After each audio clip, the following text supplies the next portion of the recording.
Good morning, everybody. How's it going? Welcome back to Movie Mornings. It's been far too long since we've been here talking with you guys, but we're excited to today.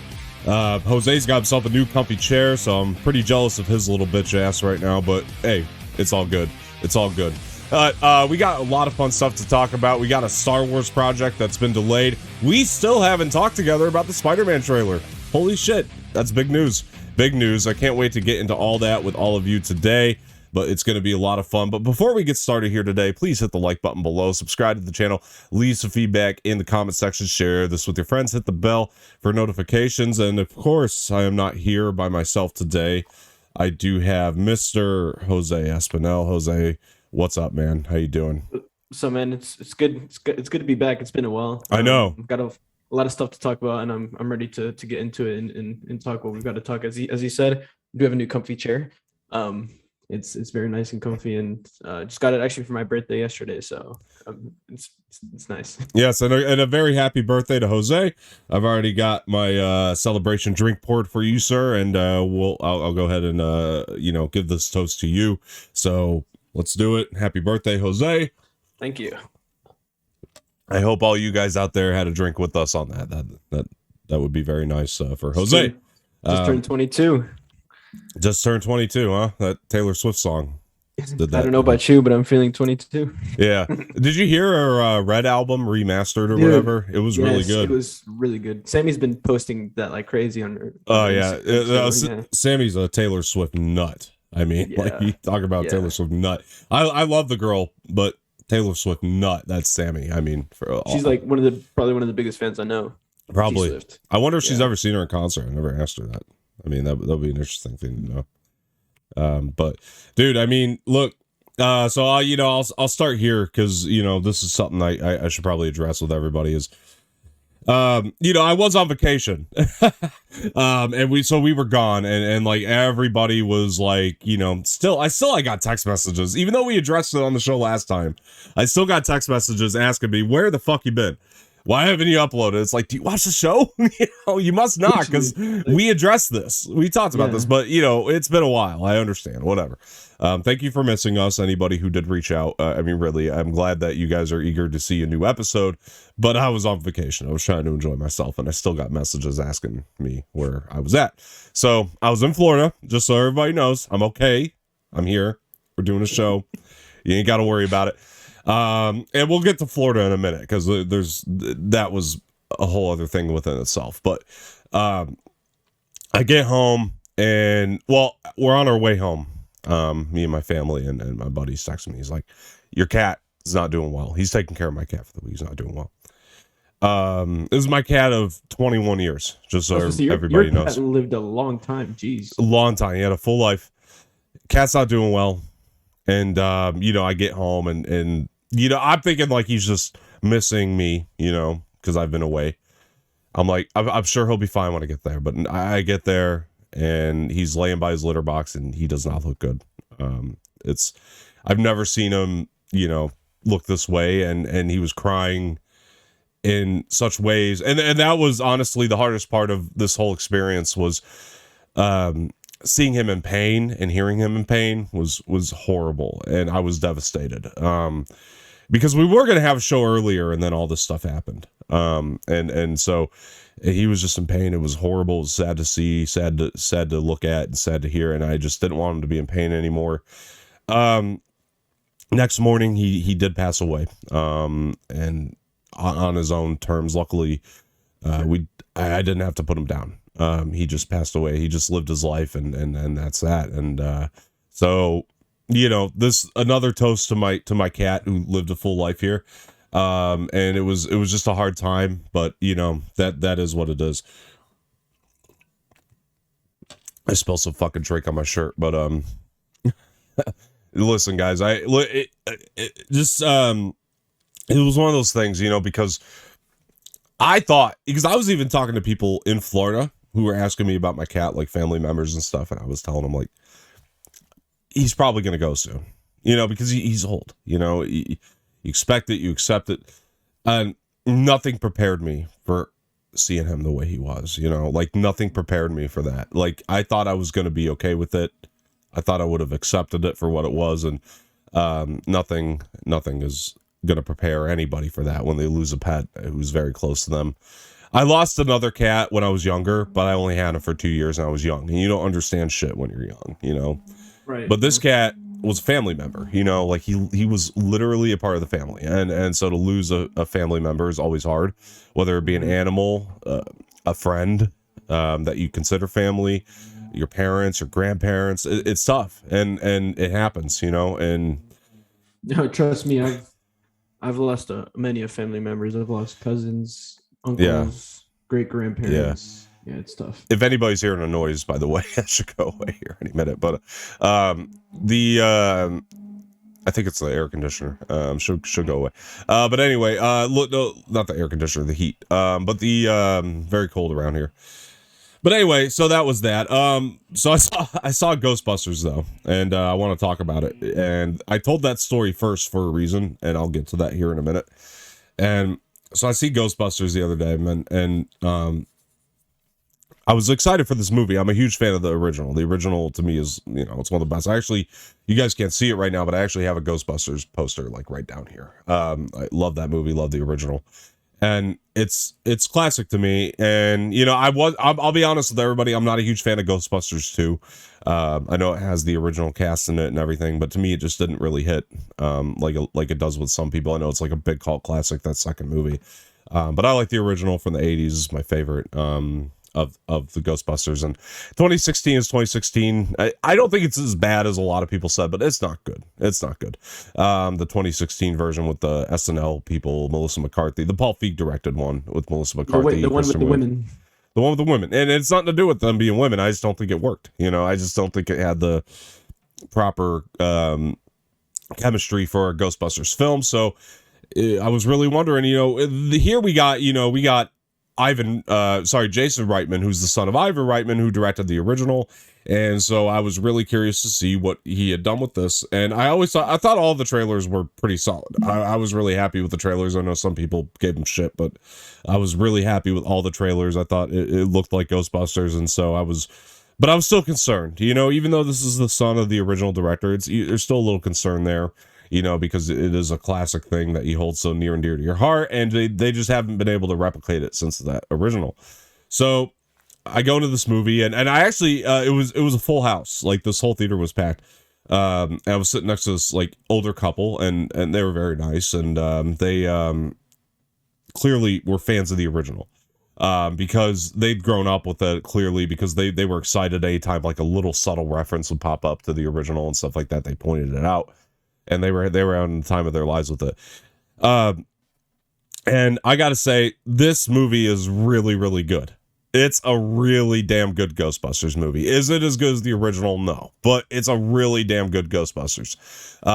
It's the most original. It feels the most like the original since the original. You know, like it does. And it captures the feeling. And again, this older couple was sitting next to me, and they just had a big smile on their face the whole time, and they were clearly massive fans of this. And like, I love that. I like kind of watching it with next to them, because it gave me that kind of like piece of like, you know, like, okay, people who are like massive fans and grew up with it are going to like this movie probably. And it is a lot of fun.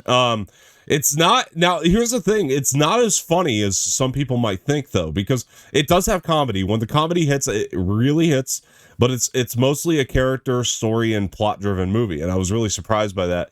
Now clearly Jason Reitman's directed some really great films. You know, you're talking Juno, Tully, Up in the Air is actually my favorite of his so far, and now Ghostbusters. I mean, you know, so he keeps it is a love letter to his father, this whole movie, but he really keeps it within the Jason Reitman sort of realm, because like it does feel like a Jason Reitman movie for a lot of it.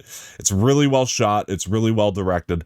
I enjoyed the music. The score is great, because the score is the score from the original, and I was so happy they used that and they brought that back, and they made that, you know, they incorporated that as well as possible, and it really did add to the tone of the original.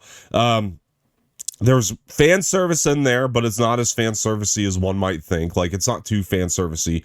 A lot of the references to the original, they are subtle. You kind of got to look for a lot of them. I'll be honest. Like, a lot of them you actually have to keep an eye out for. There was one that was just kind of hanging out there in the background that was like toward the beginning. I was like, oh shit, you know, like I almost missed it. If I'd have blinked, I would have missed that reference, you know, and it was cool because I like that it was subtle. And a lot of people are probably worried that this is going to, you know, kind of rehash the first movie, because a lot of these reboots do, and you know, they don't really come up with an original idea. What I really appreciated about this movie is the story is original. There's one plot point that I would say that I can think of off the top of my head that is definitely a direct plot point taken from the original, but just one. The rest of the story is all new characters, all new everything, and they did a really good job with it, and connecting it back to that first one. You know, they found a good way to connect it back to the original. Like I said, the cast is great. I mean, Finn Wolfhard was fantastic. I mean, I was about to ask how was Paul Rudd and Finn Wolfhard? I'll get to Paul Rudd in a minute.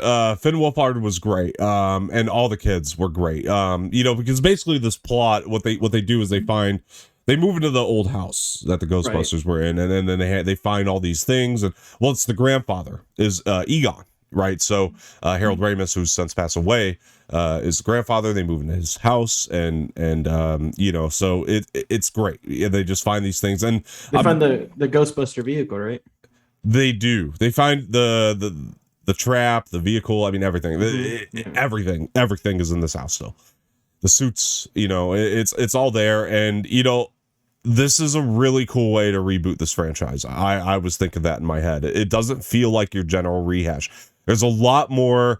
It takes its time. I think some people might have an issue with this, or not an issue necessarily, but they might not. They might be put off by it at first because it takes its time to develop these characters. This definitely feels like an 80s movie incredibly naturally. You know, like it doesn't feel like it's trying to be an 80s movie. It just feels like Jason Reitman was making an 80s movie. Like it's really, he just takes the same approach to it than his father did. I think, and it just naturally starts to feel like an 80s movie. A lot of the comedy is very 80s. You know, the way that you would have been funny in an 80s movie, which brings me to Paul Rudd. Because if Paul Rudd was an actor in the 80s, he would have been even bigger than he is now. Because he fits into this tone so well, and he is like the standout of this whole thing. As great as everybody else is, and as much as I got attached to all the characters in the movie, and they do a good job at that, really, they do. I loved all these new characters by the time they were done. Paul Rudd is the absolute standout. He comes walking into the school, and that's not a spoiler, it's just he's a teacher in the movie. It's in the trailers. But comes walking into the school in the beginning, and he says some stuff. Has some jokes, you know, starts giving out some jokes, and he brings such a bright spot to it. And you're like, you look at his character and you're like, this is somebody I would have seen in the 80s. Like, this is an 80s character, and he just brought so much of that to the movie, and I loved him in this. He is so charming, so amazing. He is the standout. Critics have not been very kind to this one, though. I will say that I did look on, I think Metacritic gave it like a 59 out of 100, and then Rotten Tomatoes like 61%. So not the worst score in the world. I think we're still at the majority of the critics still enjoying it for the most part, but it's there's a lot of critics that haven't been kind to it, and I'm really confused as to why. And I mean, granted, it's definitely not the rehash or the reboot that you would expect. Again, I'll mention that again here. It's not the rehash or the reboot that one would expect. It's definitely a story it's 96 audience scores, so. But the audiences are loving it, and that's the good thing. And there was 2 times that people clapped at, and I went to a Saturday night for this. This isn't like your press screenings where we're hearing about standing ovations all the time. This is with the general audience, and the general audience like got up and cheered twice throughout the movie. And well, once at a part in the movie, and then once at the end.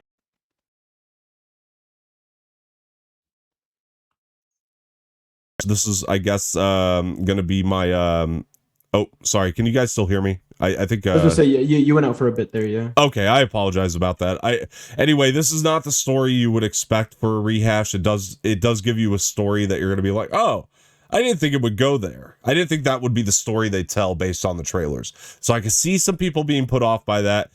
But again, it's fantastic. It's fun. If you could buy into what they're trying to do here, it is probably the best way to do it, because it's just not a rehash of the first movie. It's just trying to be something different, but capturing the tone of an 80s movie.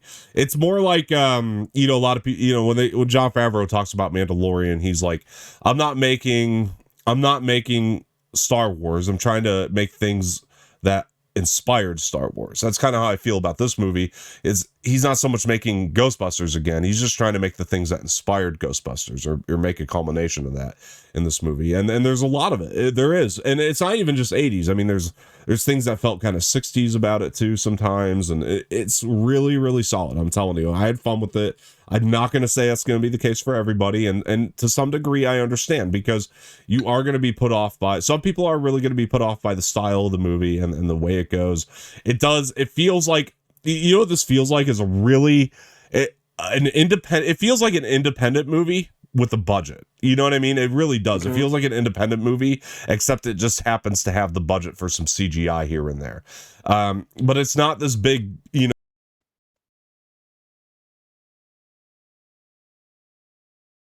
my you mic keep going like in and out. Yeah. Can you hear me now? Yeah. Okay. I don't know why my mic keeps going out, folks. I'm going to try to fix that here in a minute, but anyway, it doesn't feel like this big glorified CGI thing that we would get now from a big blockbuster movie. It just feels like an independently made movie that just happens to have a budget. And I respect that personally. Personally, I respect that. The laughs are good when they're there. The surprises are good that we do get, and it's not a lot, but we do get some surprises out of it. And I'm excited for this movie now, honestly. I had fun, man. I had a good time, and I hope everybody else does. I just know that's not going to be the case, and that's fine. But the audiences are digging it, so what do I know? They are digging it. There are a couple sequences here and there. Like I would have maybe tightened them just to tighten the runtime. Like there are unnecessary things, but that's the beauty of it too, is because a lot of this does feel like they were just kind of trying to play around and see what worked and what didn't. I like that independent movie feel of it, and it kind of did take me back to that first movie where it's just like a series of trying different funny bits. Some of them are going to work and some of them aren't, but that's part of what made the first one a classic. Is it just sometimes it does feel kind of random, but in a good way sometimes, and sometimes no. But to tighten the runtime, I don't think it needed to be 2 hours and 4 minutes. You could have shortened it a little bit. I know that's short for like a movie today in general though, so like I'm not really complaining. Because nowadays you get like 2.5 2-hour 43-hour movies. 100%. You look at Eternals, 2 hours and 40 minutes, right? But it's which was phenomenal. It's phenomenal. Yeah, I like it a lot.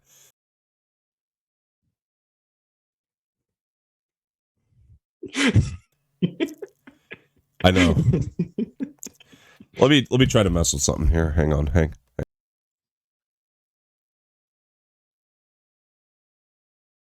Yeah, no, I can hear you. You can hear me? Yeah. Okay. All right, so sorry about that technical issue. But anyway, so sometimes, like I said, you could tighten it up a little bit. But now, the ending of this movie, I will say, I know that people have been throwing this around a lot. It did make me tear up and cry. And again, that's why I went into the story about my cat before. I think I saw it at the right time. This is a love letter to his father. I know it's a cat, but honestly, again, it hit me in all the same ways. I mean, yeah, this cat was basically like your kid. It was like your kid. He was, man, family. Yeah, exactly. And this movie's all about family, and it is a love letter to his father, and that I found to be beautiful. You had this cat for 21 years. Exactly. It was like your kid. Yeah, exactly, dude. Exactly. And there was that was what happens at the end of this movie. And sure, you could argue that maybe that the plot of it is a little bit reliant on the audience knowing that this is a love letter from Jason Reitman to Ivan Reitman for it to really work for you in that way. But when you look at it through that lens, it just works, man. It just really, really works. It hits the ending. It really hits. And I think a lot of people are going to love that about this. And they did. They did last night. I mean, if you teared up, I'm going to, because it got me, man. It got me. I'm emotional as hell. So. Mm-hmm. I think people are going to really enjoy what was done. There's going to be like one bit. Clearly, people have. It has a 96 audience score. So clearly, yeah. People have. And there is going to be one aspect about this ending that's going to be slightly controversial, which on one end, I kind of get it. I kind of get why it's slightly controversial for people. I I'm not going to say I don't see the side of it, but on the same hand, it's like it was what it was, and I was just kind of taking it in for what it was. So I enjoyed this movie, trust me, and you know I'm going to give it a must go. I know that's not going to be everybody's score, and I understand why. I'm not saying that this is the greatest movie of the year or anything. It's not. It has problems, not many, but it has them. But you compare this to other Ghostbusters movies. Come on. I mean, when I was gonna say this, it's got to be better than the 2016 one. Like, yeah, and like the other one since the original is still the best, but this is a really damn good Ghostbusters movie. It's a damn good Ghostbusters movie. I enjoyed it, man. I enjoyed it. I'm gonna feel. I feel like with this one, I feel about the same way that I did for that Terminator Genesis. Everybody was pissed off about it, and I'm kind of like, yeah, I understand the argument why you didn't like it. But I liked it. You know, I had fun with it. I thought it was a damn good Terminator movie, you know? It was like, I thought it was the best since the second one, you know, when I saw that Terminator movie. I know people were pissed off, and I get it. I get why people were mad, but I loved it. I had fun with it. That's kind of how I feel about this. It's like, I understand the arguments. I get it. I get why people might not like it. But for me, it did everything it needed to do, and I probably saw it at the right time, considering what had happened to me, you know, throughout this week, and I get it, you know, but it is what it is. But that's Ghostbusters, guys. Go see it. If you did see it, what'd you think? Let us know in the comments below. I'm excited to hear other people's opinions. And I don't think this. I'll get back to you when I watch it. And also, let me mention this too. I don't think this is going to be one of those divisive things where people are arguing about it. I think people are going to be like understanding of people who like it, and I think the people who don't like it, they're going to be understanding. Vice versa, either way. I think everybody's going to understand it because there's nothing about this movie that has bad intentions. You know, like nothing about this movie can be misconstrued as like a bad intention movie. It might not work because of the plot. You know, like I think that's mostly what it is. It's like it just might not work for you if you're not buying into this plot, and I think some people are going to be understanding of that. I hope so. I hope this doesn't cause arguments. It's so innocent that it shouldn't, you know. But I mean, yeah, you have like kids acting in this movie. It shouldn't really bring too much controversy and stuff like that. It's so charming. That's the thing I loved about this. It feels so charming. You know what I mean? Like these kids are so likable, and it's also filled with good intentions. It has a lot of heart, man, and it's good. It's a good movie, man. I'm telling you. People don't give it. I mean, people give it shit. That's fine, but you know, don't give it too much shit because it doesn't deserve too much shit. And honestly, I think the critics that are giving it shit, they're not like shitting on it like hardcore. They're more like, it just didn't work for me, you know. And it's like, okay, all right, fine, you know. And that's how it needs to be, I think. But that's cool. Anyway. Florida. I've been watching Sopranos. Oh, let's get an update. Where you at? How's it going? Season 3, episode 3, I believe. Oh shit. So much stuff has happened since like we last talked about the Sopranos. Sopranos aired 19 years ago now, whatever. We could talk about this openly. So, you know, Janice's whole thing at the end of season 2 was fucking insane. Am I right? Very, very insane. With her Richie Aprile. Richie Aprile. And then they get in when he punched her, dude, I was like, holy fuck. And you know what I thought too? Like, because Tony wanted, you know, his men to go and kill him. And then when I see her come and pull out the gun and shoot him, I was like, yeah. What? Yeah. I was like, well, I mean, she just did Tony's job for him. Like, yeah, because he was gonna get hit anyway. And that was what was so crazy about it. So it was so unexpected because you just thought that Tony's crew was going to come in there and do it. Yeah, and then Janice, you know, after she gets punched, she comes and brings on the gun and just pops him like 3 times. Yeah. And then I think the saddest moment of the season 2 is Big Pussy Steph. I thought that was the saddest moment in the whole thing. Yeah. I was like, damn, this is really the end of Pussy right now. Yeah. But, I mean, he kind of, I guess, deserved it. He was working with the FBI, so. Yeah, you look in. This is why Gandolfini's so all the actors are so good, but by the way, like Tony, he's my favorite. He's grown on me so much. He's so badass and he's just so great, man. Yeah. It like you could see like his pussy starts to make, he knows he's gonna die and he starts to make that joke, right? And then they all kind of like chuckle at it. He's like, can I at least sit down? Yeah, which they don't let him. Which they just start unloading on him. And then you look at Tony's eyes, you can just see the tears start to come because he doesn't want to kill him. And I was just like, this is brilliant. It's like he didn't want to, but he had to. It was like, Yeah. That death was nuts, dude. That was sad. But you knew it was coming. It had to. You know, you knew there was no way out for him. You know.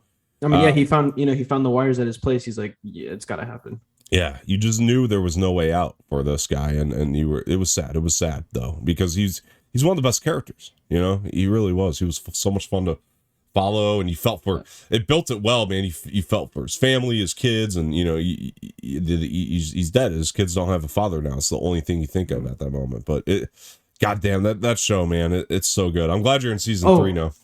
The clip that you showed me about the Uncle Ben's rice, I saw that one. Oh, did you? Yeah. That was funny. That is funny. Is Ralphie in the show yet? Then he probably comes later on in season 3. Yeah, he's in season 3. I know that, but I didn't know if he came. I think he's probably either like towards the middle or somewhere around there because I don't think I've heard of him yet. But his mother's dead. I got to that part too. Tony's mom. Oh, did you see the funeral? Yep. Fucking Chris and Adriana were so stoned throughout that whole funeral. Bro, and the Italian guy too, Fusio, whatever his name is. Oh yeah. They were all like high and off crack cocaine. It was hilarious. And then like Chris went off on this like whole spiel about like it didn't make sense. Dude, when he was talking, I was like, this dude's just waffling because he's so high. He's just talking out of his ass right now because it makes no like. I started laughing because I knew it was like he's just talking out of his butt because he's high as hell, so he doesn't know what he's saying. I thought, but I forgot the mother died so early in the show. I honestly died of a stroke. That's what they said. Yeah. And they did a funeral even though his mom didn't want one. Right. Yeah. What else has happened? I mean, the FBI put a wire in his house. Yeah. Oh, so you've met Bobby now too. Bobby's in the show. Bobby's he takes care of Uncle Junior. Bobby. Okay, yeah. He was in season 2. Yeah, he comes in season 2, right? Yeah. Yeah. So him and Chris, Michael Imperioli and Steve Sharippa, they do the podcast together called Talking Sopranos. Yeah, and they're almost done with it, I think, because they're almost to the finale. They go through each episode, so it's almost over. But they do the podcast, and they wrote a book together, which I want to pick up really badly. AJ's a lot older now too. He's He's not caring about school. He's smoking cigarettes with his friends. Yeah, skipping classes. Yeah, they got rid of Livia, and they were like, "We need another pain in the ass for the show," and they're going to make it AJ. That's basically what happens because AJ becomes a massive pain in the ass. Like, he is right now. Yeah.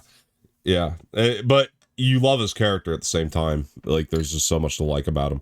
I love Sopranos, dude. Like, it's the best television ever. It really is. I think. Like, I'm thoroughly enjoying myself with it. There was maybe 3-4 days where I didn't watch it because I was just watching other stuff. But then when I run out of stuff to watch, it's like I need to pick the Sopranos back up because I need to finish this thing. Well, did you watch what?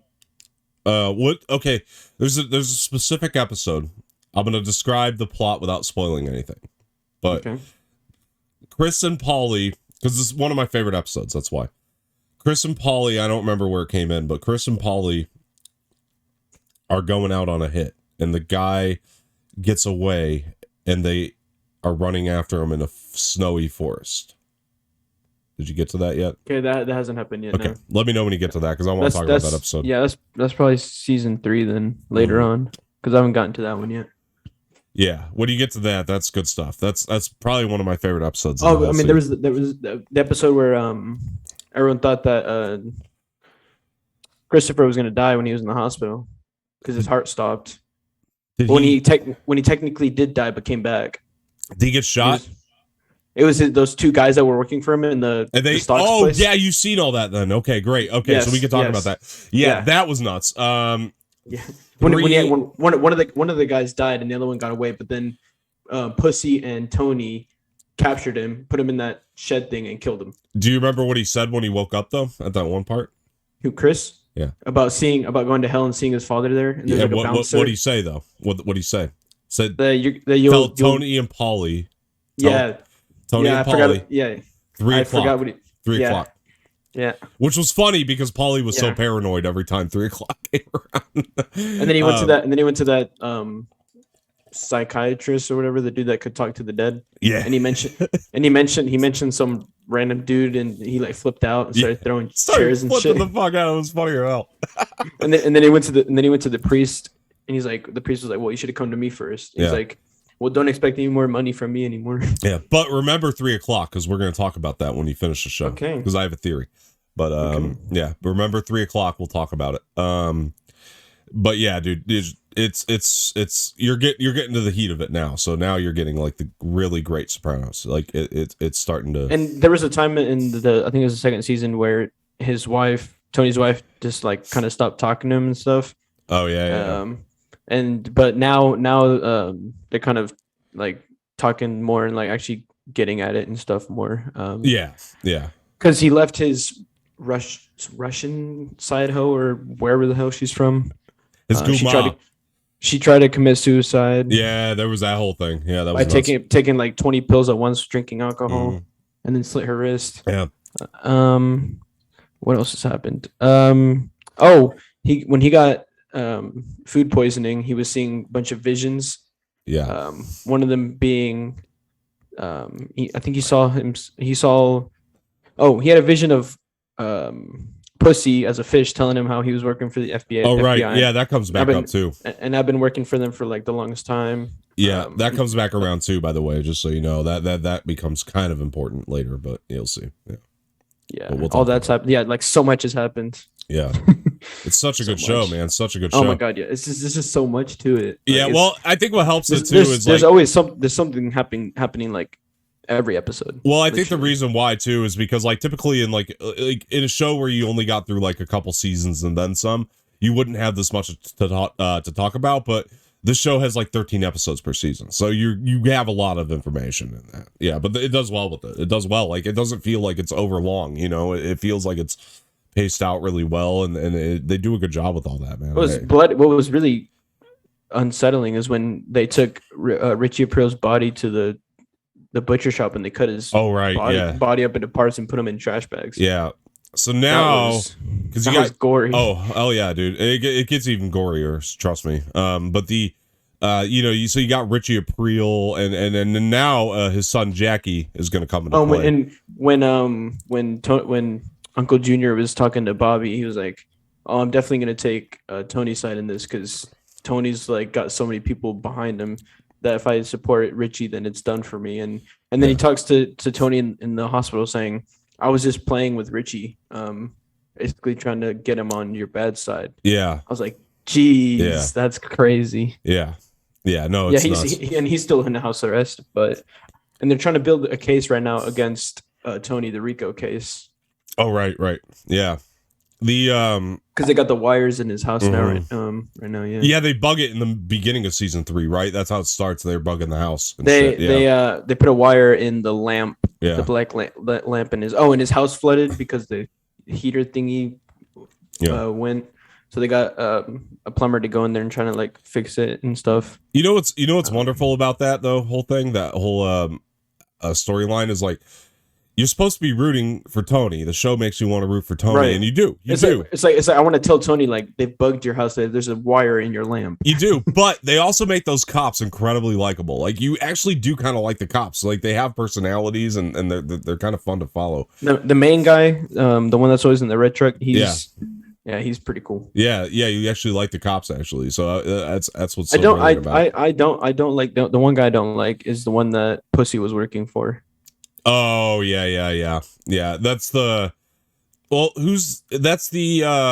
that fat dude, right? Yeah, he's all right. Yeah.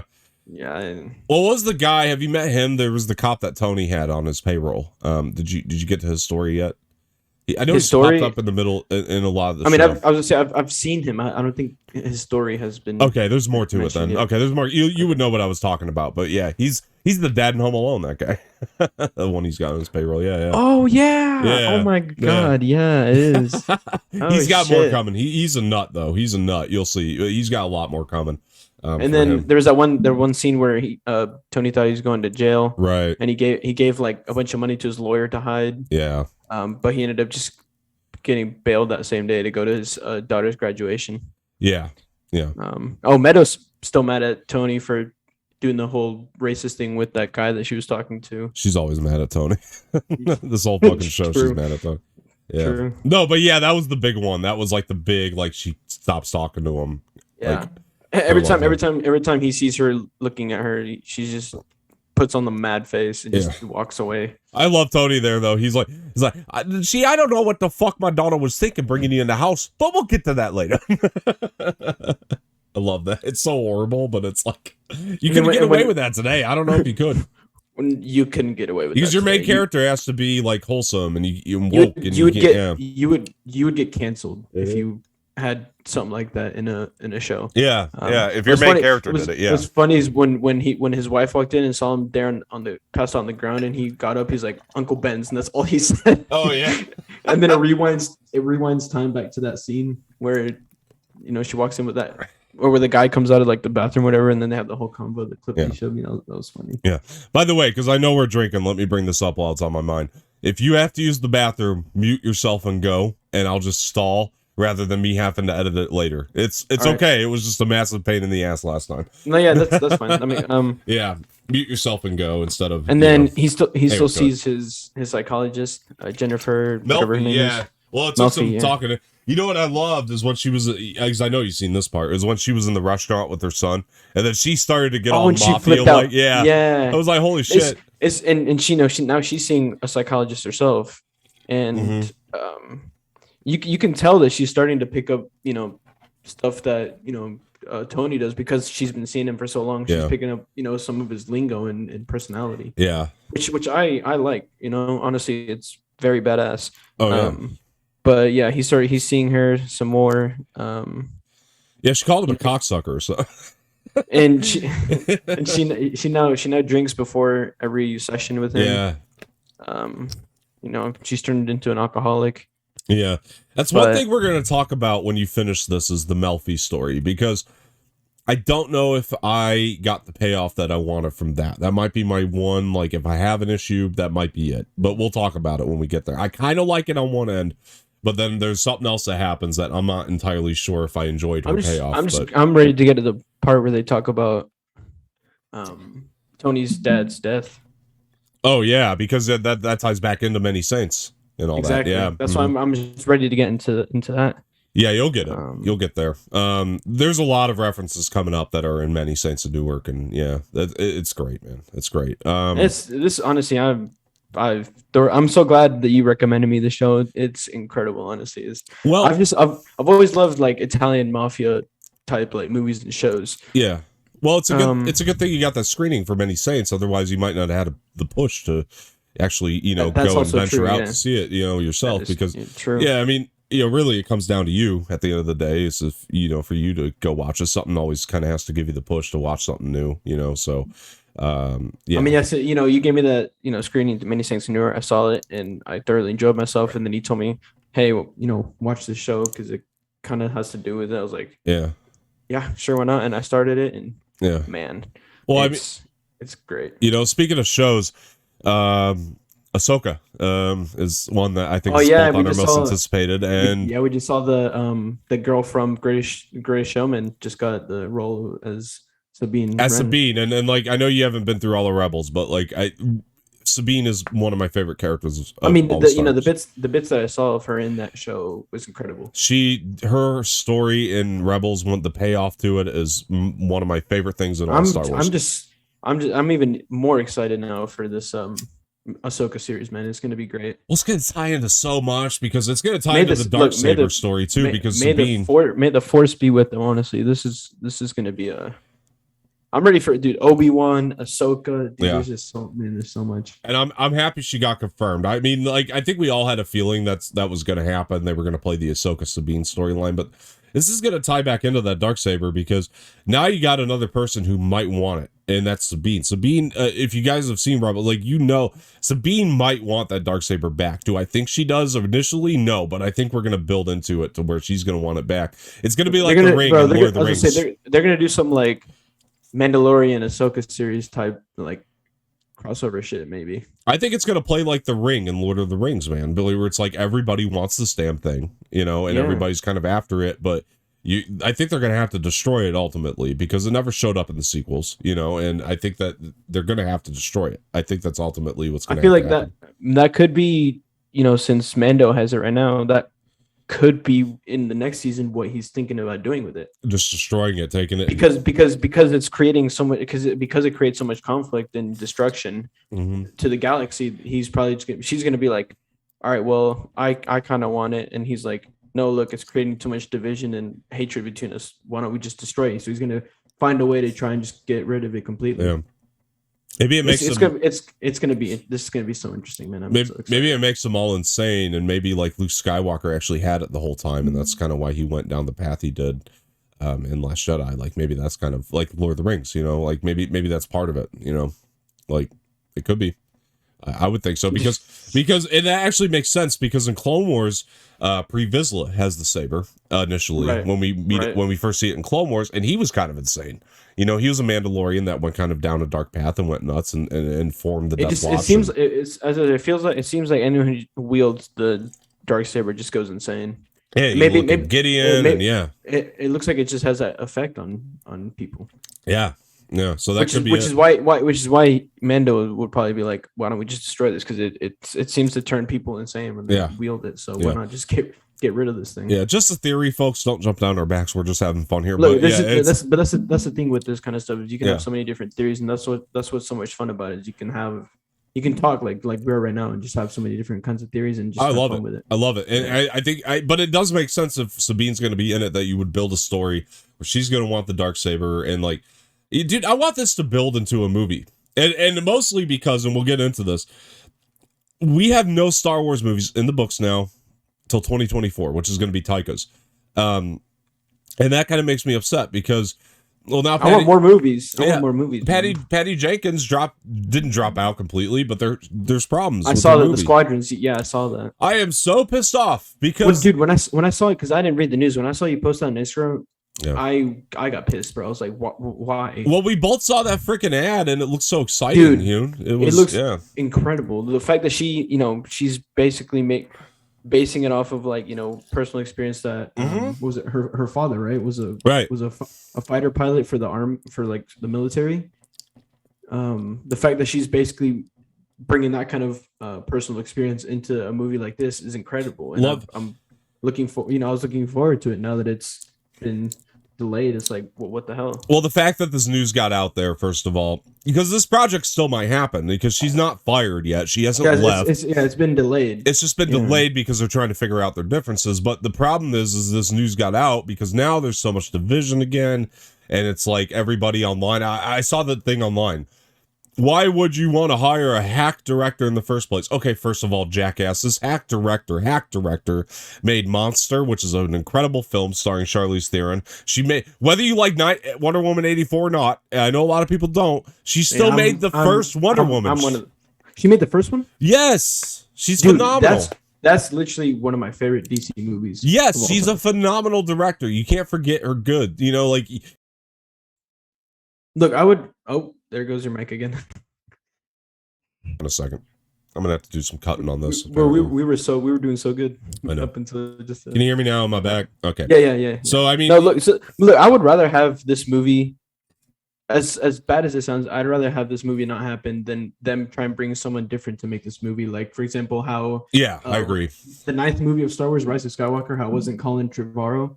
I would much rather, how they didn't bring him onto that. I'd much rather have this movie just not happen than try and bring someone else to do this movie. Well, I would agree with you if we didn't have a similar experience already with this, because I'll tell you why. And granted, we still need to see this movie, but for me to give a clear opinion on this, but I remember like Scott Derrickson with Doctor Strange 2 when he was at Comic-Con. This is going to be a very personal movie to me. I'm going to be able to bring the horror elements that I love into Doctor Strange, and then he leaves due to creative differences, right? And I was pissed. I was pissed off because I was like, damn it, this was Scott Derrickson's, him being able to incorporate his horror vibes into the Marvel world. I was so mad because he's so good at horror, that guy. And then they announced that Sam Raimi was doing it. I was like, oh, wait a minute. Because Sam Raimi's a phenomenal horror director too. And just a 100%. Phenomenal director, period. 100%, so yeah. I'm like, okay. So I guess I was about to say, I guess don't bring someone who doesn't have great, like, I guess what I'm trying to say is, like, if you're going to try and bring someone to replace Patty Jenkins, bring someone that actually will be able to make this a good movie. Don't just bring like someone random. Yeah. But they probably, in this case, I think because it is that personal to her, they might just kill it, because I would imagine I'd rather just have it killed than try and bring someone else different to do it. It's because tough. she has the personal connection to fighter pilots and flying and all that kind of stuff. Well, it seems very personal to her. The difficult part about that is the fact that, number one, it's Rogue Squadrons, which people love the old Rogue Squadrons legend stories, and so like they're going to try to in the video game, and like they're going to try to reincorporate that into canon.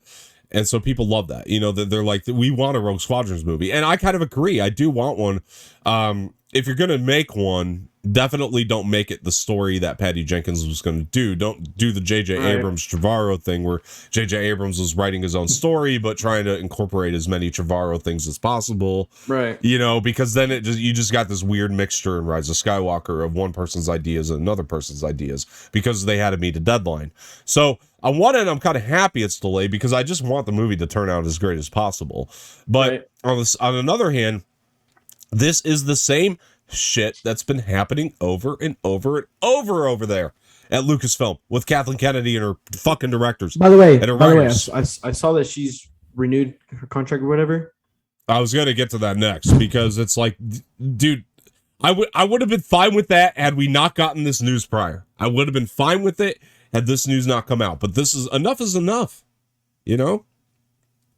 Enough is enough. What is this creative differences like?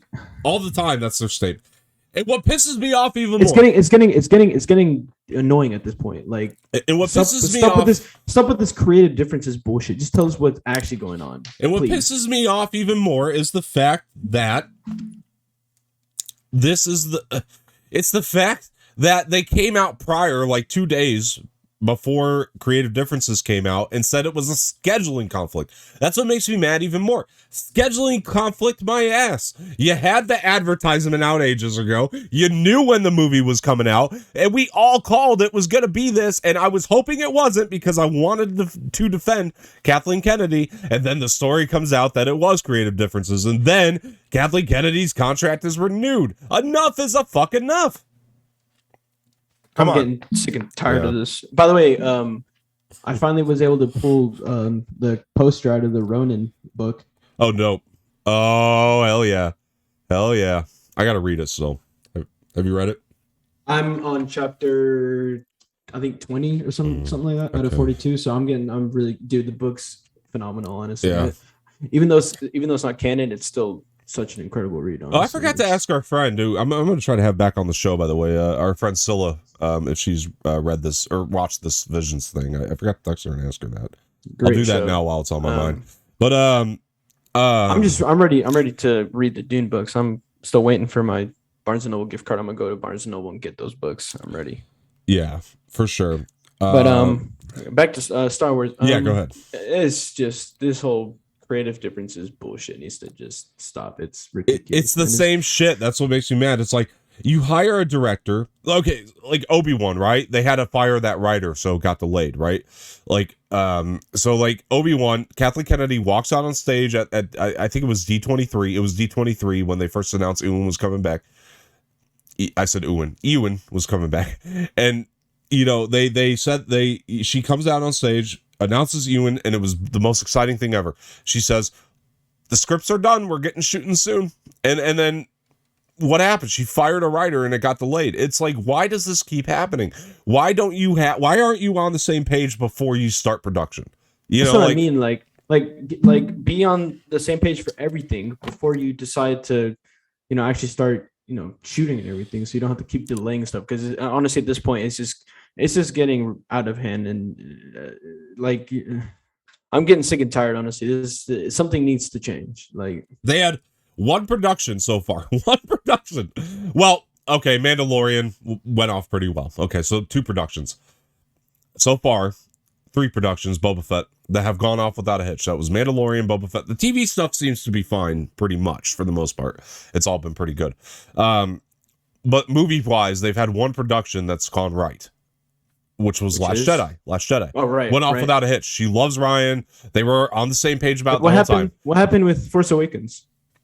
She didn't want JJ at first, so it took some talking her into. Yeah. But that's the word anyway. Is that her and JJ couldn't get on the same page? Okay, no, I was gonna say all the TV stuff's looking to be fine. I mean, at least from what they've released so far on TV, it's been fine. Like you said, Mandalorian, Book of Boba Fett, it's still on track. Yeah, TV stuff is going pretty well, except for Obi-Wan was the one that got delayed. Even I guess it's maybe a little easier, but even the animation stuff still doing good. Yeah.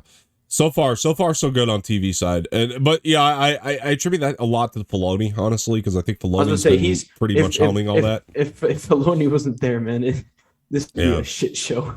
It is a shit show with Filoni there, and that's what's so sad about it. No, but not as much of a shit show. Oh, granted, if he wasn't there, it would be even more of a shit show. 100%. He's definitely he's carrying the Star Wars side of Disney, especially for TV right now. Well, listen, I mean, Last Jedi comes out. While we love the movie, we think it's phenomenal. A lot of people don't. It caused division in the fandom. We can't deny that. Even though it's the one that went off without a hitch, it didn't technically go off without a hitch. While it still made $1 billion, and we can't deny that, it still caused a division in the fandom. And that's what the problem is. It's like, come on. It's a great film, in my opinion, but a terrible business move. The fact there's people out there that preferred Rise of Skywalker to The Last Jedi sickens me, man. No, it's crazy. I mean, but, to me it is. But, hey, same. Yeah, but on the same hand, I mean, I gotta say, man, she's the one that put Jon Favreau and Dave Filoni together. That she. So don't get me wrong. She has great ideas, yes, but she's a very good producer. When it comes down to it, I don't really think that she can handle being head. She's a phenomenal movie producer. You can't tell the story of Hollywood without Kathleen Kennedy. She's a massive part of it. That's why I think That's why I really hoped that she would have not renewed. They would have gotten someone else to be head, and then put her as a producer. Just look, stand down. You're not cut out for this. Not Star Wars. You're good at movies. I want her to go produce more movies. No, but that's the thing is she could even go down as like a Star Wars movie producer, because she's incredible at choosing who goes on what, really. Oh, she wouldn't want to take that kind of a pay cut. I wouldn't think, but there's probably a niche out there though that she's very passionate about that she can do. At this point, she's probably made enough money. She probably wouldn't really care. If I was her, I've probably made enough money. Just let's come and take the reins. It's no offense, Kathleen. You're not really cut out. Look, in her defense, a lot of this is that she is trying. Well, number one, she's trying to cover her ass in her job, and I get that. And then the second part of it is she is protective of the property. She might not know Star Wars or be a massive fan of it like a lot of us, but she is protective of it, and that's why she does have so many problems with people. Look, I'll give you a great example right here. I know people are going to disagree, but you have to face the facts. Rogue One was going horribly wrong, and she got in somebody last minute to come in and fix it. And look what we got. We got a phenomenal film. That person did fix it. And Last Jedi is a fluke in my opinion, because everything else, well, Rise of Skywalker is obviously the worst thing out of it in my opinion. But some people, they love it. And so you got to go by the audience scores. Last Jedi is the fluke on her end. And then that makes me mad that people hate her so much, because I think she's probably a really okay person. I'm sure she's fine. I'll tell you right now that the only thing that made that movie a fluke was how they ended Luke Skywalker. That's literally the one and only thing that made so much controversy in the fan base. Yeah, you're right though. That one piece is how they send off Luke Skywalker. It's the one scene I can tell you. I think what that did is it snowballed, and it led people to really think and try to find other problems with it. That's what I think happened. But you're right, because everyone wanted to see it's the great Luke Skywalker. He needs a better send off than just force projecting himself in front of Kylo and saving the whole resistance. Send off, if you ask me. But go ahead. No, I got your point though. I'm on your side. I'm on your side with this. I know you are. I know you are. Was incredible. But I'm just saying that other people, it's the great Luke Skywalker. He deserves. Oh yeah. Well, we have to analyze this from what other people think, and then at the end of the day, we have to be correct about this. If Luke Skywalker lives at the end of that movie, nobody bitches. I guarantee it. If he lives. Oh no, dude. Look, if he would have lived at the end of this movie and had a better send off in in episode 9, people would have been so much happier with the Last Jedi. And even I can't argue. I can't argue this. But look, While I love Luke's send off, that's the other thing too, is that this movie is literally called The Last Jedi. His send off is his send off is in the name of the title of this movie. But even I can't deny, if Luke lives, we get a better 9th movie than we did. I mean, yes. But while I love his death, his death, I think it's beautiful. That's what I argue. Your point is that if we would have had Colin Trevorrow, we would have had a better 9th episode. Of course, yeah. We wouldn't have needed his send off because Colin Trevorrow would have made it a better 9th episode anyways. It's so hard to talk about this because you're right. In my opinion, you are right, and that's an opinion that we have, and you are correct about that. But the Hollywood, that's also because we've read the script for the 9th episode, and we're like, 110%, this would have been phenomenal. Such a better 9th episode. It's phenomenal. It connects to 3. It makes it look like a clear cut plan, whether they had one or not. Look, even if you would have put, in some way, Luke, more of Luke's Force Ghost in this movie, it would have been a lot better. But he did for a minute. but that's what I mean. Like more of it would have been probably better. Like, well, my problem even like Kylo seeing his Force Ghost would have been sick in this movie. Well, my problem with that too is the way that they use Luke, and I loved it in the movie. I did. I actually think the Luke Skywalker scene in that movie is one of the best scenes of Rise of Skywalker. I really do. But the approach to it of a Jedi's weapon should be treated with more respect. While that is carried over from Last Jedi, from the Luke we saw at the end of Last Jedi, it makes sense. It's consistent. It still caused more division because more people were like, see, Luke Skywalker should treat the Jedi weapon with respect. And it's just like, what the fuck, man? Like, why did you approach it that way? Because you knew people were going to take it as a fuck you. You knew people were going to take that and run with it as a fuck you. Whether it was or not, you knew it. Why was that the most accurate depiction of haters out there that you just did there? Because every time I pull up the fucking YouTube, they're showing me hate videos. I can't help it. It just happens. No, it is what it is, man. That's why.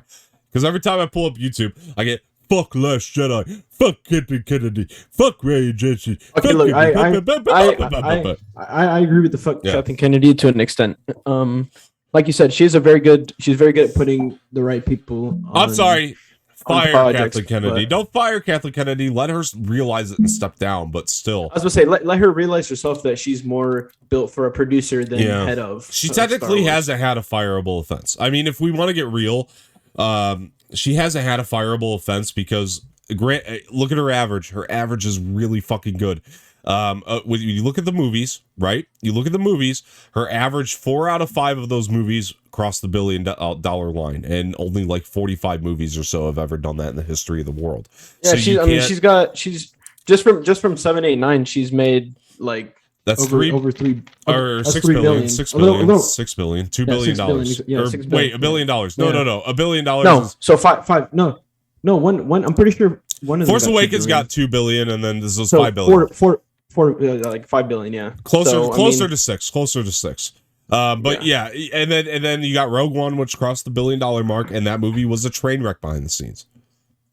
So she's made She's made like 7 billion in 4 movies, which is incredible. There's no fireable offense there.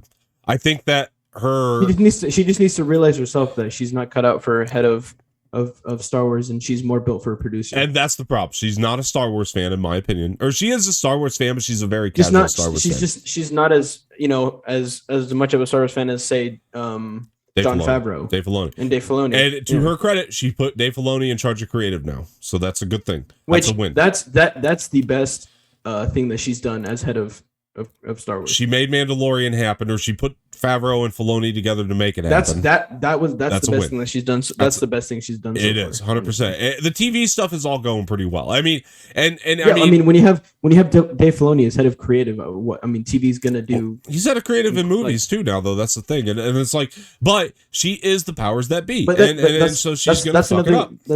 That's another thing too, though, is that when Dave Filoni was working for George, he was really doing all of like TV stuff, so he's really built more for like the TV stuff. Why can't she get on the same page with creators? when you are a head of studio, and you look at Kevin Feige, all right? You look at Kevin Feige. Kevin Feige, he picks his directors and he makes sure he's had two times only where he's been on the where he's had creative differences. 2 times out of 24, 5 fucking movies now. I was gonna say that the only reason why his movies get delayed is because of COVID. That's the only reason why he's had movies. Besides the 2 creative differences you just mentioned, the only reasons... Even his creative differences didn't get delayed. Granted, one of those was Thor Dark World, but still, I mean, they still didn't get delayed. You know? That's what I'm saying. The only reason why his movies have gotten delayed was recently for COVID. That was the only reason why any of his movies got delayed was because of COVID. Yeah. And by the way... Besides that, no delays. Like, I am a little upset, though. Let me tell you. I'm sure that the right decision was made ultimately, maybe, because I trust Feige, but... Thor Dark World didn't turn out good. I'm still a little shitty about it because, as I mentioned earlier, I love Patty Jenkins, and that was who was supposed to direct Thor Dark World. I think she would have done a better job with that. I would love to read that script. I would love to read that script.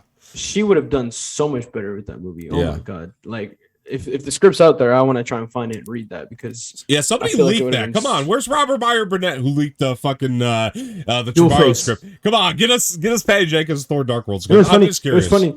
I found the Duel of Fate script funny enough on Pinterest actually. It's out there. It's getting around. It's kind of hard, but it's getting around. Yeah, I found a Google Drive form on Pinterest of it. So it was since this movie's a little older now. It's been going out. It's out there a lot more now, so it's easier to find. Yeah. But hey, where's the Thor Dark World original script? Like, come on. Yeah, I mean, honestly. it's nuts. It's insane. I don't know, man. I mean, I want to see it. I want to read it. And I also would like to know Edgar Wright script for Ant-Man. I want to know what that looks like. Even though I loved Ant-Man, I thought Peyton Reed did a good job at that. But wait, Edgar Wright was supposed to do the original Ant-Man? The first Ant-Man. Dude, that would have been sick. Edgar Wright would have done so good, man. I loved Peyton Reed's though. That movie, I have. Don't get me wrong. I have no quarrel with that movie. Yeah. That was incredible. Don't get me. That was an incredible movie. Such a great movie, dude. I mean, 100%. Ant-Man is underrated. The first one, 100%. I love that. Wasp is still good. Ant-Man and the Wasp still good. Not as good, but still good. Oh, dude, yeah, I love both of them, but the first one is just so good. Fuck yeah, motherfucker! Can we talk about Spider-Man? Because we haven't done it yet. Dude, all right, dude, I have so many fucking theories about this movie. I've literally seen crazy, man. Dude, I've seen the trailer 15 times. Let me make a statement. 15. Let me make a statement. Let me put out the professional disclaimer really quick, and then we'll get into it. Okay, so here's my thing. We have theories, and they're fun, but we have to speculate responsibly. Let's make sure we do so, okay, everybody? Everybody just calm down, slow the roll, slow your fucking roll. Andrew and Toby might not be in it, slow your fucking roll. I think they're in it, but they might not be in it, so slow your fucking roll, everybody. I know you guys are really excited and you want to jizz in your pants, but hey, might not happen. So hey, let's all calm down. It might not happen. They're probably in it, but though, I mean, come on, let's be real here. Okay, that was my thing. All right, so let's get into it. Oh, real quick. And this also looks like a great fucking finale to the John Watts Spider-Man trilogy regardless. So let's just be excited about the things we are getting and not bitch about the things we might not get that were never promised. But hey, we all came up with crazy theories. That's what happened to Last Jedi. Don't make me grumpy again, folks. Listen to my calm boy voice. Listen to my calm boy voice. My calm boy voice is nice, isn't it? Yeah, go to sleep to that shit, fucks. All right, here we go. All right. Let's talk about Spider-Man. It's exciting. All right, so Toby and Andrew are in it. No. So that's the thing is a lot of people now are thinking that they're not going to be in it because I know, and that's what pisses me off. Though is that because they weren't in the trailer, they're not going to be in the movie. Bro, there's been multiple trailers where people end up being in the movie that weren't in the trailer. Oh, we've had multiple of those cases. And you saw the Brazilian trailer, right? Can I ask you that? There's a Brazilian trailer. You haven't seen this clip? No. I don't have the video set up for movie mornings yet, but I wish I did right now. But so let me tell you what happened in the Brazilian trailer, and then we could talk about this because the Brazilian trailer. Okay, so you know the scene in the trailer. Obviously, it looks incredibly epic. I mean, I've seen it 15 times, so of course looks incredibly epic. Where Sandman, Electro, and Green Goblin, not Goblin. It's Lizard. Oh, Lizard. They're all coming at Toby. It's the three of them. So Toby, you mean You mean Tom? Tom Holland. I'm sorry. We assume it's Tom Holland. He's only in a suit. We don't know. True. But then you see him diving down, and it's Tom Holland to catch Zendaya. Did you pause on it? Yeah. Doesn't look like Tom. You sure? 100%. But we'll get into that in a minute. But when he's going at Lizard, I know it's bonkers. Theories of this. When he goes at Lizard, and we're gonna have fun with this, guys. Again, speculate responsibly. But have you seen how many views the American No Way Home trailer has? Yeah, it's insane. Dude, it's broken. It's broken the record for the first trailer already. I mean, if Toby and Andrew were in the trailer, though, it would have literally broken the internet. Dude, like websites probably would have gone down. Oh yeah, YouTube would have gone down for the day. Yeah, 100%. For the day, they would have been like, "How do we fix this?" No, but listen, I'll tell you right now. Toby, not Toby, fucking Tom Holland is going after Electro. I'm gonna ask a question. Then I'm gonna tell you about the Brazilian trailer. Tom is going after Electro, Sandman, and Lizard. Right? Why would he go up against them by himself? That's the question I'll ask you first and foremost. I'll let you answer that. Well, maybe for one, because maybe Tom Holland, or not Tom Holland, but fuck, I'm doing what you're doing now. Yeah. Maybe no, because Tom Holland, you had it right. No. It's maybe because Toby and Andrew aren't actually in this movie, and maybe it is just him. So he has to fight these Sinister Six all fucking by himself. That's 3 people, but Sandman, Electro, and Lizard by himself. Look. Maybe what we don't know is that Tom Holland is actually a lot more powerful than he thinks. Sandman, Electro. But you also have to remember that Toby and Andrew and their Spider-Man didn't have the technological advances that Tom now has. You're correct. He in that scene he has his Iron Spider-Man suit, which has a bunch of technological advances. He can do all different kinds of stuff with it. You're correct. So he is a lot more powerful than Toby and Andrew. You're correct. I subscribe to your theory, sir. But my question is, we're talking Sandman, Electro, and Lizard. Now, this is where I'll throw this at you. Okay. I do want to hear your take, so please do. Maybe Andrew and Tom don't show up until a lot later in that fight scene. Maybe you know what you'd be really cool is if Tom fights these 3 by himself for a bit, and then out of nowhere you see Andrew and Toby just swinging in and helping him. Right. Which obviously they're not going to show in the trailer because they want to build the suspense to be like, as soon as Andrew and Tobey Maguire show up in the film, everyone's like, oh shit, what the fuck? All right, tell me more. Tell me more. When do you think they show up? Tell me more about this because I want to hear your take on it. So here, this is where I'm about to really fuck your mind up. All right, yeah, exactly. Keep going. You remember in Tobey Maguire's 3rd Spider-Man movie when he's fighting Venom and Sandman? Yeah. Right before he was going to die, Henry shows up and helps Tobey Maguire. Who the Harry Osborn. No, sorry. I know you're talking about. I was just joking. I knew you were talking about Harry Osborn. So I think they're gonna do something similar in this film where Tom is gonna be pinned down against these 3, and Andrew and Toby from out of nowhere are gonna swing in and start taking out Electro and the Lizard dude and all this, and come into the rescue. Okay, all right. I think that's cute. Look, I no, here's my thing. Okay, so to tell you about the Brazilian trailer, and then I'll fuck your mind up because apparently I thought you knew about this, so I'm sorry. But okay. Well, I'm gonna watch it after this. 100%. I'll send it to you. You got to get the right one. I think there's a couple different versions, but the right version of the Brazilian trailer, because I think it's hard to find like in America. So I gotta send you the right link because people have faked it or whatever. But so for those of you who don't know, actually, really quick here, in other countries, trailers they don't get the same version of trailers than we do sometimes. Yeah. By the way, so I don't know if I told you I'm gonna be watching this movie in Ecuador.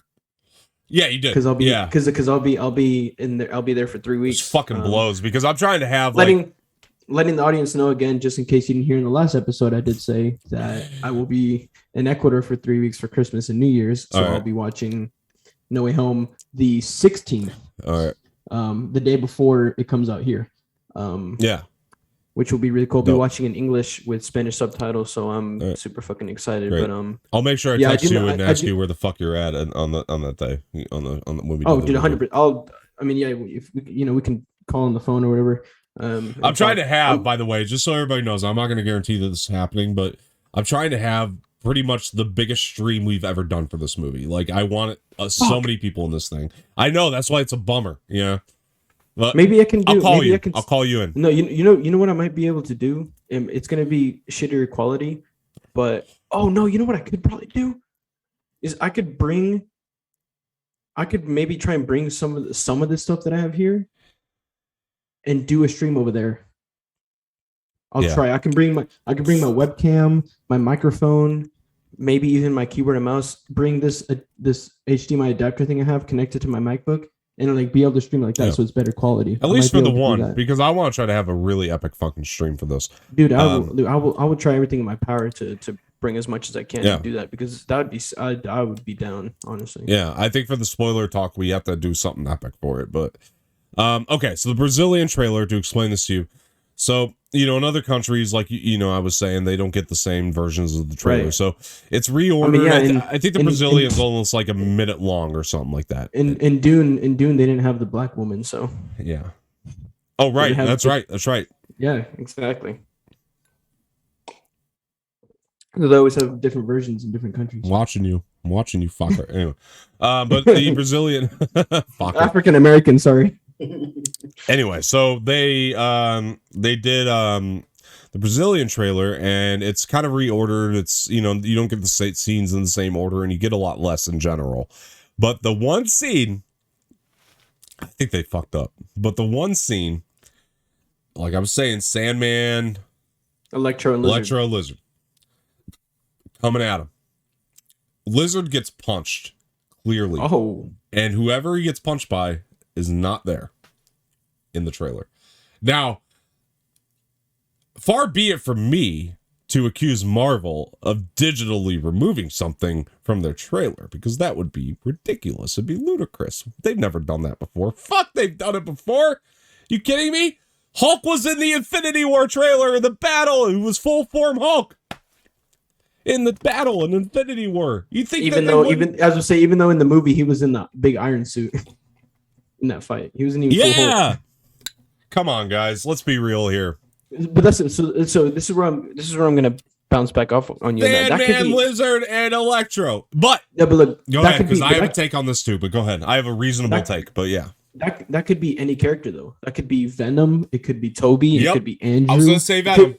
It could be any of the characters that aren't in the original US trailer. I'll tell you what. I have. Listen. That's the thing, is that's probably why they don't have the characters shown in that trailers, because they don't want any other country spoiling any character that probably is in this movie that we haven't seen in the US trailer. I have a reasonable take on this, and this is my theory, or a possible theory. One possible theory. It's Venom and Doc Ock helping them out. That's one possible theory. You know what really surprised me, because I watched the trailer. I watched the trailer 15 times, and I literally tried to study this trailer, because this has probably been one of my most hyped movies probably ever.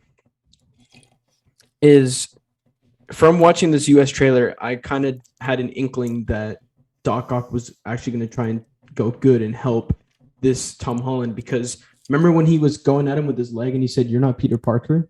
Well, not only that, that's number one, and number two, you see him walk into the room. I'm Dr. Otto Octavius. Well, he's also captured in a tube though. Yeah, but they're gonna let him out. Let's be real. And that's the thing too, is I think it's because he it's not the Peter Parker from his universe.